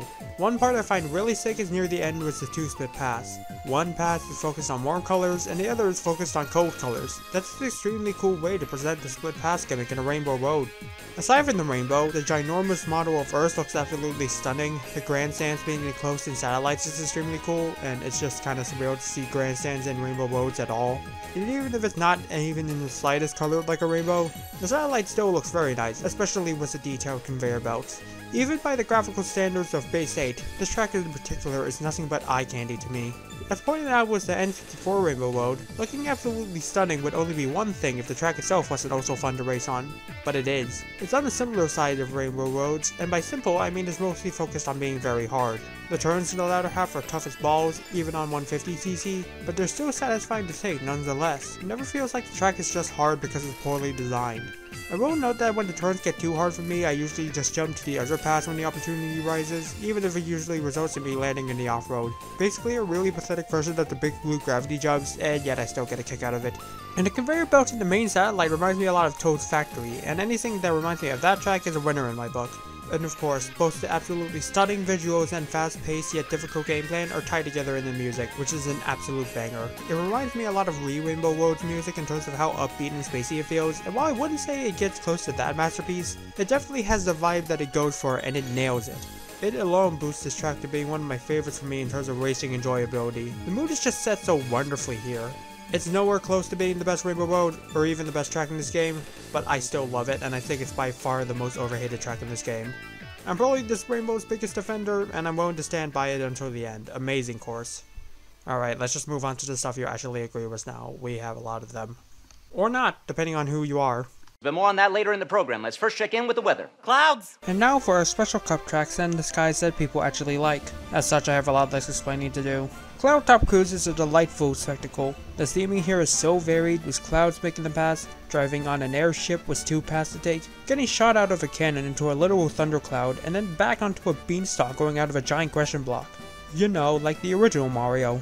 I guess Nintendo wasn't satisfied with the Mario Kart series having only one banger airship track and only one banger skygrass track, so they just combined the scenes to create a banger in of itself. And despite having all these elements, it still feels like a coherent track with a proper theme. I want to focus on the Thundercloud section in particular because it's by far the most fun part of the track. It could have been a regular anti-gravity boost section to the next part, but then they added lightning that strikes down onto the boost panels alternatingly. It turns it into a fun strategy game of timing your boost to aim at the ones that won't be struck. When you manage to properly chain them all together, it certainly feels like you're actually good at this game, even when you're certainly not. On top of that, you have the music which has the audacity to incorporate the Gusty Garden motive into it.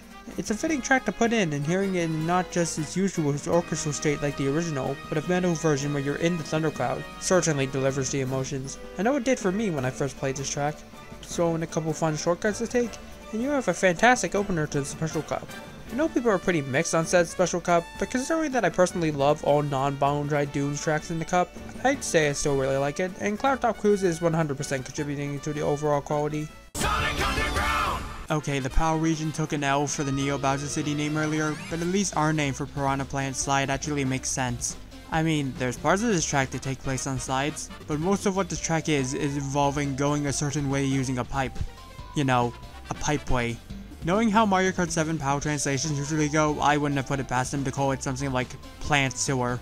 Yet another tangent on different names aside, and this won't even be the last of them. Nice to see we finally got a Mario Kart track focused on the underground levels from the original Super Mario. Seriously, don't know why it took so long to finally get this aesthetic. And with it finally being given the 8 graphical treatment, it goes from being pretty good to pretty great. I know the graphical upgrade was inevitable and seems like a pretty weird reason to upgrade a track's status at first, but it really helps a lot with the tone, going from a blue tint in the sewers that was still pretty brightly lit to a more fully dark view illuminated by your cart's headlights. And as for the underwater section, I mean, look at the difference. It wasn't enough for the team to upgrade the visuals of the closed tube, they just tore down the walls entirely, and just put you in a large tank with pipes and stuff to look at. Legitimately, it's such an upgrade. When I finally got Mario Kart 7 and played the original version of the track, I remember being shocked upon reaching the old tube. I mean, I don't know why I wanted the 3DS to overheat in my hands, but I was not expecting to find out that the 18 was flexing that much.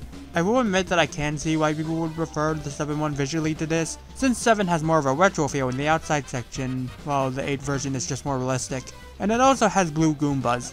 I can see that, but my brain just likes seeing superficial pretty things, okay? I grew up in the Apple generation, I'm part of the problem. As for the actually important part of the track, the design, it's still really sick. The mind games was either avoiding the piranha plant or going behind it, bricks with coins on them that you can jump on, the turns before the underwater section that I'm admittedly quite slow at, the underwater section having occasional air curves that you can use to get the new pass or get over the piranha plant, and of course, off-road grass shortcuts. They literally put a cardboard bush in my way, they knew what they were doing. Oh, and one more change that isn't actually a graphics thing for once. They changed the glider ramp at the end, so instead of being shot towards the exit, you're now shot upwards towards the exit, and oh boy, that view is amazing. I'm so glad that Piranha Plant Pipeway was a priority pick instead of just being saved for the BCP, because the upgrades this track got truly pushed it into being a top tier. I don't know why people got up in arms about Pipeline not making the cut when the true best pipe track was here the whole time.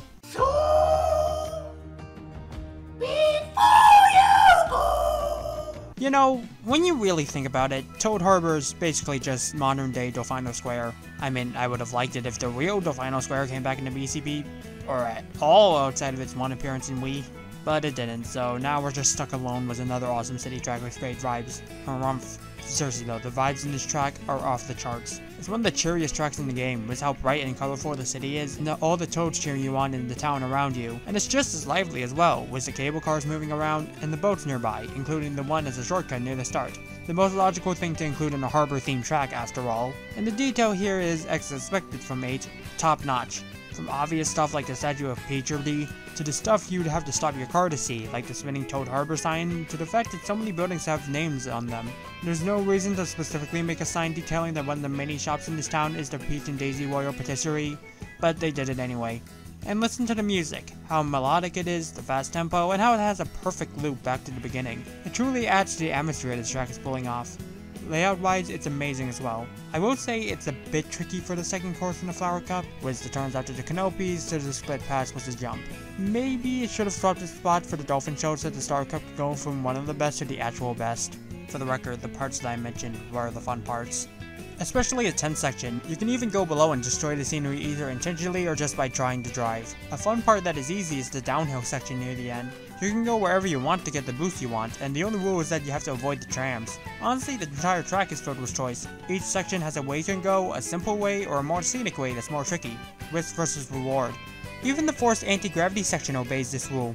I don't know what the purpose of this would be in a regular harbor city, but you can do a bunch of large jumps on the wall that constantly changes color. One of those jumps even takes place over a hole, except it's anti-gravity, so it'd still be a hole.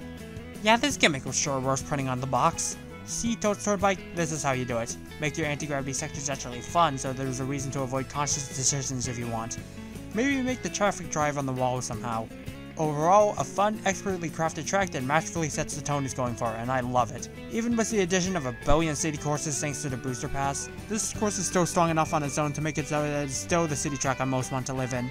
The fact that it just barely missed out on the top 10, even when only just tackling the base game courses, isn't because it's not amazing, but it's more due to how many bangers this game otherwise has. When a track as cool as this is missing out, that's saying a lot. Electrodrome is off the charts, holy shit. It wasn't just enough to make a nightclub track, but a nightclub track that's entirely purple? That's my goddamn aesthetic. It's executed masterfully here, with the screens of dancing mooks, the pulsating stars, and a giant disco ball in the middle. Honestly, I have no clue what type of building they were in, because apparently it's not a dome according to the title. Considering that there's water underneath us, it's open air so we can see the moon on the pink pass, and the city around us just looks like a prop for the building that we're in. I've come to the conclusion that this isn't actually a nightclub. It's heaven. Obviously, heaven disguised as a nightclub wouldn't be complete without a banger song, and this track has it. I was not expecting it to be a banger in this way specifically though. This isn't a sanitized copyright-free beat to not scare the children away from the club. That's just as show as hell, and it really adds to the experience of listening to it alongside the visuals. Top 15 music track in the game for me, which is saying a lot. Track design wise, it is admittedly on the simple side, but it's far from being bad or even slightly boring. The only real issue is that the anti-gravity section at the start doesn't really have anything on it. The turn is fine, but the straightaway could have used some boost panels pulsating to the beat or some ramps instead of just 2 spinners. You know, like the glider ramps on a certain other music theme track in this game. I still wouldn't even call this part boring though, because you get to make a trail behind you on the screen that even makes a noise while you're on it. I call that representative of the entire track. Who needs overly complex track design when you have so much eye candy to go off of? 2 paths, even if it's something we've seen so many times before, are also pretty cool. The green path has more turns, while the pink one gives you an easier view of the night sky. Both of them end with stairs that make notes when you land on them before the final glider section. It's simple, but it's still hella fun. Also, if you take the green path and then land on the final pink platform before the glider, it sounds like this. Could more have been done with this track? Probably. But as it is, this is one of the most memorable tracks in the game, with superb visuals, fun gameplay, and an absolutely banging soundtrack. Definitely deserves its fan favorite status, of which I'm wondering if it still has. Super Nintendo. Kinda funny to think about the fact that my favorite Rainbow Road in 8 before the booster course pass was the nepotism baby. Not that I'm complaining, Super Mario Kart's Rainbow Road is not only one of the few tracks from that game that are actually good, but it's honestly such a great track design to justify the fact that it's been brought back 4 or 5 times. That despite this being the forced reappearance of it, it does not feel like the obligatory shove-in it would have felt like otherwise, especially considering that its last appearance was only 1 game ago. In fact, despite the fact that the entire track is as obviously as flat as could be, this honestly feels like the track was made for 8, or at the very least, the 8 version is the definitive version of it. I mean, the layout itself is excellent. Admittedly, it's a lot like a bunch of other SNES tracks, including the one I talked about over 30 placements ago, but the fact there's no off-road makes it much more fun and dangerous to make all the turns. This is truly the type of Rainbow Road that has been memed about for so long, and the Rainbow songs add to that fact. The giant Schaffrillas they create not only add animation to what would otherwise be such a flat and static track, but it makes driving the track so much more difficult and chaotic.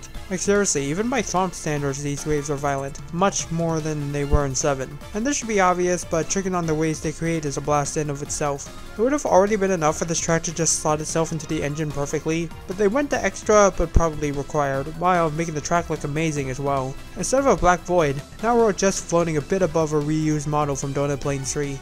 But now the sky is this really cool looking night cloudy sky that really makes the track look beautiful. I find this to be a fitting locale for it, having heights that don't quite reach space, but still have the spacey otherworldly feeling that other Rainbow Roads give, just like the track design itself. Oh, and the shortcut you can make at the split pass with a mushroom? Top tier. The other shortcut ramp on the big U-turn? Also top tier, except I'm not as good as this one, unfortunately. This wouldn't have been my first choice for a retro track already, and 7 to be the first one brought back and revamped for 8, mostly because look at these other choices.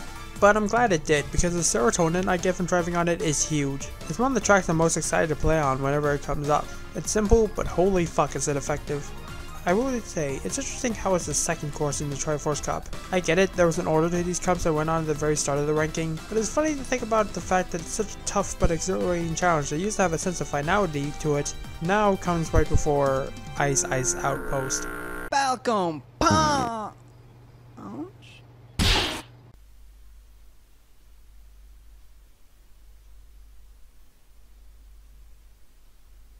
I really want to extend the Mute City joke to the entire thing, but I actually want to talk about this track, so never mind. As someone whose only real exposure to F-Zero was the SNES original, as well as the Battle Royale game, is anyone still playing that? Cause I sure forgot. I am all for F-Zero showing up in Mario Kart. Throw the series a bone, why don't ya? But make sure the bone doesn't have any chicken on it, or else you accidentally make a new game like it did a couple months ago. Anyway, Mute City is exhilarating. I will admit, it is kind of funny seeing the brief few seconds of normalcy past the starting gate before the track starts getting really dynamic. This is a great example of what anti-gravity can do to a track. Curves everywhere, a twisty tube, the view when you're fully upside down. Hell, 1 second you literally drive under another piece of road, and then 5 seconds later now you're on the other side. It truly adds to the hectic nature of the race, cause boy is it already hectic. The boost panels everywhere truly make you feel like an F-Zero track. They hit like a truck and they speed you to unimaginable levels even when you're not on 200cc. And yet it doesn't feel like you're going too fast to drive properly. Speaking of speed, instead of coins on the track, the boost pits give you coins instead. Now that's how you incorporate a gimmick from the franchise and make it fit in your engine. Also, did I mention the cityscape is grand, extremely well detailed, and is also mostly coated in purple? The building at the giant jump at the end back to the finish line is also worth commending. Look at the size of it. Oh yeah, that section has a shortcut too, which is super fun to take. At least when I remember to go for it and don't just blaze past it because of how fast I'm going. What an action-packed throw. The only real mark against it is that one DLC pack later, a much better F-Zero track got added, meaning this one doesn't really stand out as much. But as far as younger brothers go, this is definitely one of my favorites. Who knew a racing game would have the best crossover track speed from another racing game? I'm aware Excitebike is a racing game too, shut the fuck up. I know you're probably getting really sick of me gushing about how beautiful A Deluxe tracks are, but good god, Wild Woods is just stunning. Even by 8 standards this is gorgeous. Being inside a giant forest with the track literally starting in an anti-gravity section where you're staring at the trees above. You know your track's at a grand scale when not even looking at a picture of the entire track's motto can tell me how large it is. And on top of that, you have an entire village of Shy Guys in the trees and another village of Toads at the bottom, and it's all extremely well detailed. One time I got hit while on the glider ramp, and I didn't even care because it let me see even more of the track than I usually do. Honestly, I wish they revisit this area in a future game, because this place transcends just being a racetrack setting, and goes all the way to make me want this to be a location of its very own game. My personal idea would be a war between the Shy Guy and the Toad Village. I have no clue what the gameplay would emulate other than just copying Advanced Wars. Advanced Wars.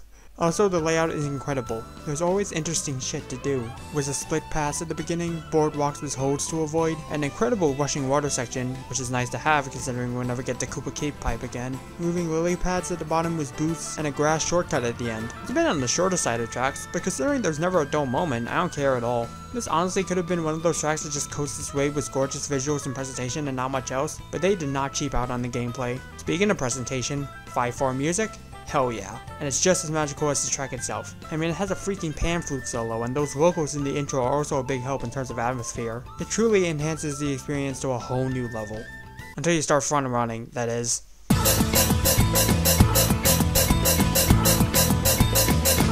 Dinging the kettle. By far one of the best tracks we got in the Wii U DLC. I know that this isn't the most beloved track out of the 8 Nitros, but I'm desperately hoping that this will be one of the priority picks when it comes to the next game's retros, because good god I want to revisit this setting whenever possible. Admittedly, I know that having 8 retros in the next game at all is a contentious topic, but we can discuss that when I'm not sucking them off. It's getting hot in here, so hot, so fuck you! While I do love this game's Rainbow Road, I do at least agree that out of the entire Rainbow Road genre, it's admittedly on the weaker side. A weaker side of a great selection, but a weaker side nonetheless. This game's Bowser's Castle, on the other hand, different fucking story. Holy shit, this is a staple. Why is this castle so fucking big? To describe my feelings in a way that's less full of swears, not. Wow, they put in their all for this one. They could have expertly pulled off an ominous Bowser's Castle like Wii and Double Dashes, but instead, since they had such a graphically capable video game, they just went off the fucking rails. So many of Bowser's trademarks are present. Fire bars, airships, Bowser statues as directions, lava, just lava, all of the lava. Shout out to that one geyser that literally sprouts from the wall while you're in anti-gravity. Oh, and that Bowser statue that usually just spits out fireballs either at you or towards you, now it's literally punching the fucking road. Remember what I said about Cloud Top Cruise, about how the lightning on the boost panels means you have to pay attention to your passing? How about that with 2 entirely split paths with even larger and hammier presentation? Even the sections outside the castle are still crazy, as it's fun to drive and there's rocks falling from the skies and leaving imprints on the roads. SMB3 reference on the last lap too. I can't remember the last time I got hit by them, but I can accept easy to avoid hazards that they contribute to the road building. Honestly, I feel kinda ashamed to say that I have so much fun with this track, because I feel like Bowser is aiming to have his architecture be more painful than entertaining. I bet he's pissed whenever I run to his giant fist and I just respond, oh well, maybe next lap. Music is pretty kick-ass too. Choosing to supply this Mad Castle with such a heavy metal track was a great idea, and while I wouldn't say it's one of my favorites in Total Bowser Castle songs, it's 100% fitting for this scenario. Composers themselves thought that people would find it too in your face, but if the track itself hadn't managed to scare me off, I doubt the music would have either. While there are Bowser's Castles I like more than this is definitely top 4 in the whole series. The sheer scope and chaos contained in this one is off the charts, and it's definitely a fitting entry in such a great archetype. Yet another Bowser certified banger. Though that being said, it wasn't so much of a banger that it justified getting no retro Bowser Castles until the end of the game's lifespan. I mean, very few iterations of Bowser Castles would have justified that. But still, you had 4 iterations of unused castles to go back to. Considering how decked out this specific castle is, maybe Bowser couldn't afford to go back and spruce up one of his older ones. That would be a good theory, except apparently he can still afford to run a cyber city, so I don't fucking know. Wait, isn't S tier meant to be the most positive part of the video? Falcon! Well, there's no false advertising here. This track is big, and it's mostly blue. See? Nintendo is sometimes good at naming things. Sometimes. If Mute City was a thrill ride, Big Blue is an even better thrill ride. I don't know why they decided to add a second F-Zero track when the first one was already enough of a banger, but I'm glad they did, because this is easily one of the best tracks in the whole franchise. Honestly, I feel like this one's self-explanatory because so many other people have praised this track to high heavens, but I can't say I disagree in the slightest. First lap hits many of the beats Mute City does, but then it expands on it with conveyor belts, and then you get taken to a flowing river section, and then they half your gravity so you can take shortcuts by going over the edge and holding back. So fair warning, winging it and deciding that anywhere you go can be a shortcut will usually end up with falling into the abyss too many times, especially when you're me. And afterwards, you then get to literally see water directly above you as you go into a split path section that literally starts with you looking sky high, and the world twists around you as you make one last dash to the exit. Mute City was already an insane use of anti-gravity, but the directions this track takes you on are on another level. All this leads to one of the most fast-paced, adrenaline-filled courses in all of Mario Kart. Oh, and the music would have already been great no matter what they did with it, since Big Blue's music was already a banger to begin with. But then they decided to have the saxophone player and the guitar player literally duke it out on a remix of Big Blue of all tracks. Seriously, this track may have the best solos in the entire franchise, and maybe even in video games in general. I mean, good god, I remember when making the mashup for this for Mario Kart 8 Deluxe. I remember being so blown away when probably listening to the song and remembering how hard everyone went on it. The best song in the base game before the Booster Course Pass came out. Okay, I know I said it was self-explanatory and then I proceeded to parrot everyone's talking points about this track. Look, what you need to know is that this masterpiece of a track is the most perfect note that 8 could have ended on. Even if it didn't, and now it's just a notification that you've reached halfway through the track list. It may not be a Mario Kart original, but it's an expertly crafted, speedy, auditory, and visual delight, and I'm happy to call it one of my favorite courses in the whole game. But that being said, there's still 4 more base game courses to talk about, and considering the fact that this game is so big, I have justification to sneak in one more tier into the format. That's right, I have a S+ tier, the line in the sand where the courses go from incredible to one of my all-time favorites in the entire franchise. All 4 of these next ones will fit perfectly as my number 1 choice, and considering how much I've praised a lot of the tracks already, get ready to hear the same words over and over again. Woo. In an ordinary room. Twice in one DLC pack, Ribbon Road from Super Circuit was also a victim of throw everything out and start over. But while Cheeseland's new look was good, but admittedly not as memorable or imaginative as the original version, Ribbon Road's new look is... So here's something you should know about me. Tracks where you're in a room, but you're shrunk down and you're just driving around the room is my kind of shit. I've played plenty of custom tracks in that genre, and they're usually always bangers. And I think I can attribute that love from this track in particular. While I like the original themes of presents and ribbons in some weird cloudy temple, they took that concept and turned it into a child getting a racetrack playset, building it, leaving the room, and then we all Toy Story and become alive and drive on it ourselves. I feel like no matter what the original theme would have been, I would consider the end result being this to be one of the best upgrades the track has ever gotten. And they did not skimp out on the world building. They put in their research, which probably involved the art directors kicking their child out of their room for a bit while they measured every square inch of their bedroom. I can't list every single Easter egg or toy this kid received for his birthday, but to point out the highlights, I love all the presents, one of the few parts of the original that survived the transformation, the toys of the carts, other Mario related toys like the Yarn Yoshis and the Mini Toads, the box the place it came from, and even a Mario Kart 8 poster on the wall. Boy, I love existing PNGs being used in creative ways. Oh, and there's also a Kung Fu Lakitu poster. Who would voice Lakitu? Jack Black has already been taken. You know, now I wish my bedroom had enough room for all this stuff. If this track took place in my house, it would just be called Bed Boulevard. Also, it turns out this child is also a modern architect. Instead of just the all-red road the original track used, now we have 3 different roads, each themed around a character. The simple red road is in a Peach Kingdom, the more difficult and Mecha Koopa infested green road is in a Bowser Kingdom, and the anti-gravity windy blue road is in the Rosalina Kingdom. I didn't even notice all those details until looking up information about this track, but I think it's extremely cool that they put these details in. It really shows the amount of effort put into making this track feel so cohesive and well put together. And it was based on a layout that was made 14 years ago. The Rosalina section is also my personal favorite, since besides being fun to get all the tricks down, there's a bunch of alternate paths on the side you can take without a mushroom but are hard as balls to get onto to balance it out. One even goes over a teddy buggy toy. How can you not love that? And visual design details aside, this is one of the most fun tracks to drive on in the game, with all the shortcuts available and how satisfying it is to take all the turns properly. So to sum up, they decided to have one of the best scenes for a track in the series, and one of the best designs for a track in the series, and have both of them be in the same room. Literally. And this all stemmed from a GBA track that didn't even have a theme of a bedroom in the slightest. Honestly, I'd hardly even call this the same track anymore. I'm wondering if they should have just gone the route of calling it Ribbon Road 2 and not upset any hardcore Super Circuit fans. I mean, if I pledged my allegiance to the Sky Temple of the original, and then I saw it got replaced by some dumb kid's room, I'd probably be unhappy, and I've seen people with that opinion, which is fair. I wish all present purgatory prefers a pleasant evening. Me personally though? Nah, I'm all for this. Ribbon Road 2 is Mario Kart's first stab at one of my favorite ideas for tracks, and they knocked it out of the park. The best track in the Wii U DLC, one of the best retro tracks in the franchise, and one of the best tracks in general in the franchise.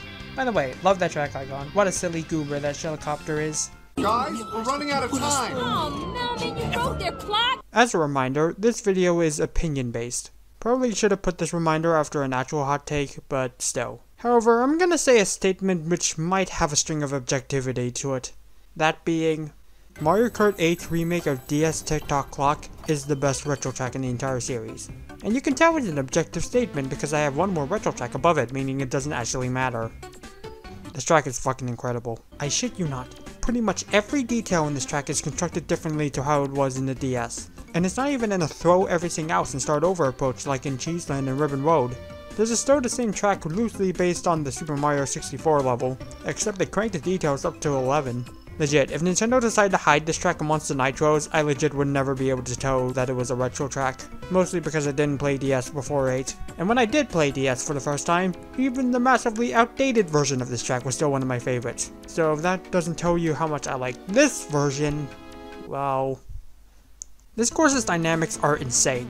Not only is this place big, but it's bloated. There's so many moving machinery, gears, hands, pendulums, and more. There's even a schematic of a stopwatch on one turn, which is such a nice touch they did not need to add. Not only does all this help with the atmosphere, but it makes the track design even more interesting. The gears at the end make you need to find out which direction they're turning so you can get a trick boost, and this time there isn't an easy tell on which direction is which. The spinning red and blue gears are fun to trick off, and the clock hands can even be used as shortcuts if you're good enough and if you show up at the right time. There's even a giant pendulum that can pose as a hazard. Some people probably get tilted if they run into it. Maybe I should too, I guess. The music. Holy shit, the music. I know I'm saying this a lot, but the music is legitimately amazing. The pace of it, the constant ticking noise, the frantic melody, the fact that the track itself is synced to the music, and then on the final lap it speeds up by 500%. And then all the machinery speeds up alongside the BPM. I call seeing that unfold magical, but everything is mechanical here, so instead I'm gonna call it technologically advanced. It's a fun as hell track, it's visually perfect, it's creative as hell, and it all spawned from a DS track. I just have no words. Well, I have a lot of words to say, but not even that feels appropriate to describe this masterpiece. And I know for a fact that even if I did write those extra words, then the script would go to hell because I suck at writing. But no matter the case, TikTok Clock used to be amazing, and now it's a top 7 track in the whole franchise. If I was in charge of the cup orders for the retro tracks, I would have swapped this in N64 Rainbow Road. I mean, yeah, that track is meant to be the final victory lap, but if there was any way I could have made the base game end on the best notes possible, it would have been ending with this track. On the topic of notes... Turn down for what? Surprise! Music Park is only at number 2. Oh wait, shit. Surprise! Melody Motorway is only at number 2. Sorry, forgot that we're the winners in the naming race again. Music Park is a good name to say, but it's way more generic than Melody Motorway. Alliteration and more complex words, what's not to love? Yeah, take that, America. Our localization team is... brain dead. Oh yeah, the question at hand. Didn't I say this was my favorite track in the entire series at one point? Multiple times? For years? Yes, I did. However, I did have to take a step back and realize that my complete and utter adoration for this track was mostly a personal thing.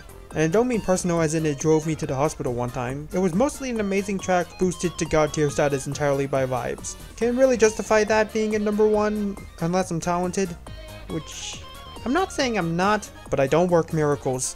Also, I couldn't really justify putting it over the track that did end up being number 1, so I just decided to step back and let one more track go past this one to get to the crown it truly deserved. Well, that, and I posted a top 10 Mario Kart tracks list in the server once, and everyone got in my case for putting Modi Motoray at number 1, so I might be a bit of a bitch. I spent half the segment of an S+ tier track talking about why it was being held back. I'm hoping the music bashers forgive me. Anyway, yeah, this is one of the best track ideas in the series. A track taking its place entirely based around not just music, but musical instruments. And it's not just visual, they're straight up on the track itself. The piano, marimba, and glockenspiel are so fun to go on, especially because they straight up let you make the music on them. And there's plenty of instruments on the side, like the cymbals, the cello, the horns. Good god, there are so many horns on this track. Oh, and a tambourine trampoline too. There's even another one at the end which you can use to take a shortcut. Or you can be like me and take it every time even when it doesn't benefit you, simply because the adrenaline rush is burst losing a few placements. Also, dancing piranha plants that alternate pipes around every lap or so, very cool touch. But one of my favorite parts of this track's design is the music bash section. I mean, first off, these guys are adorable. Look at them.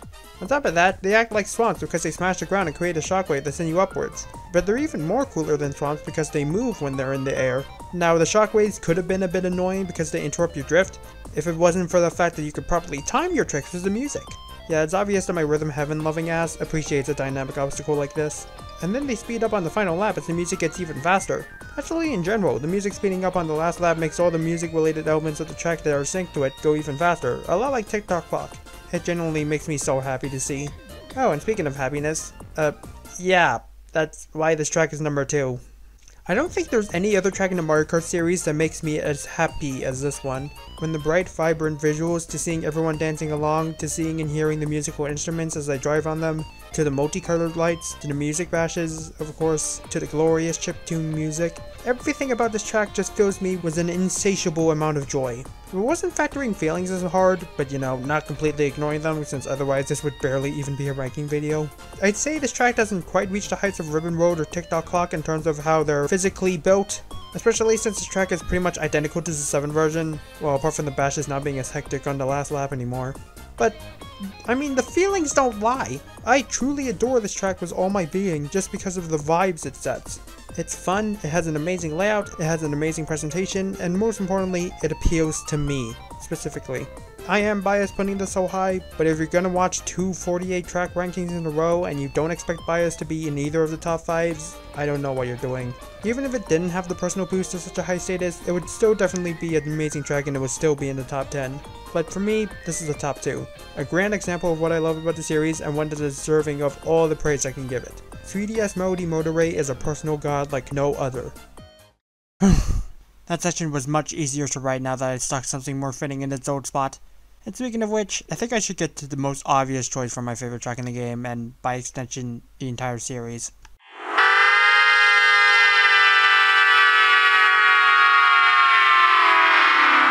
I mean, could it have been anything else?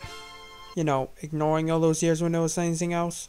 Mount Wario is an obvious number 1 pick for a reason, and that reason is because it's not a track. It's an experience. I mean, first off, go to title for certain reasons. More importantly, we've already seen section tracks in the series before, but this is a section track that feels like a true adventure. Going down a large mountain that's chunked into segments, with every segment feeling different and every segment getting grander in scale as you go down the hill. And the music is not only fantastic in its own rights, but it perfectly ties into whatever you're doing on the track at the current moment. Heck, just in case you're going too fast for the music to keep up, Nintendo programmed it so that it plays each appropriate section whenever you reach it, and thank God they did that. I can pretty much just describe how the track goes in detail, and you'd already get a super clear description on why it's up here, even if I didn't clarify the parts I liked. The tone gets set instantly as you literally jump out of a helicopter, and after the intro finishes you enter a windy section that's not too hard but fun to traverse, which also includes an extremely fun shortcut you can take to skip a turn even without a mushroom. Then you go into a cave with one of the most grandeur views in the franchise, and the music gets more dramatic as you either go into the river below or take a glide over everything and get boosts by pulling back. Then you enter a dam where you have one of the most creative anti-gravity sections with water currents with boosts on them, so you have to aim for them all while making sure not to drift downwards past the exit. And then the music ramps up even more as you reach the hardest part, the forest. So many trees you can crash into. You can avoid a lot of them by taking the slower path, and you can even use a mushroom to go to a glider ramp in the middle of the rocks to skip over a few of the trees. But that doesn't make them any less prevalent of a threat. Apparently this section tends to be the deal breaker to some people, but considering the track's atmosphere is clearly suggesting this segment is meant to be hard, I'm perfectly fine with it. Also, I'm pretty good at avoiding the trees myself, so ha! And then after the most difficult part of the track is over, the final section is a victory lap, as the music becomes the most triumphant it's ever been, and the track transitions into a ski hill as you try and go between the flags for coins, get another build up to a large jump, and then glide your way to the finish line where the biggest crowd is waiting for you. There's few things in this game, or even the series, as gratifying as reaching this final section while in first. It's one thing to make a long track. It's another thing entirely to have it have so much variety in scenery and layout. But when all of said variety still makes sense and leads to such satisfying progression in layout, coupled with some of the best atmosphere in the entire franchise, you no longer just have a great section track. You have one of the best designed video game levels ever made. Every individual part of this grand journey is perfectly crafted, and it all leads to one of the most fun and exhilaration you can have in the entire Mario Kart series. As basic of a pick this is, I don't think there's any other track in the game that's more fitting of the title of the best track in Mario Kart 8 Deluxe, and by extension, the best track in the entire Mario Kart franchise. Alright, that's all 48 base game tracks talked about, with all of them ranked in their own category based on quality. I still have the other half of the game to talk about, and I was going to use this video's outro to do a quick battle mode ranking, but I got sidetracked with re-recording old segments for 2 weeks, and now I'm starting to feel overtly self-conscious with the quality of this video. So fuck it, I'll save the battle mode ranking for the Booster Course Pass half. Because when you think about it, the battle tracks originated in Mario Kart 8 Deluxe, while this video is focused on talking about Mario Kart 8 reused courses. So that fits, semantically.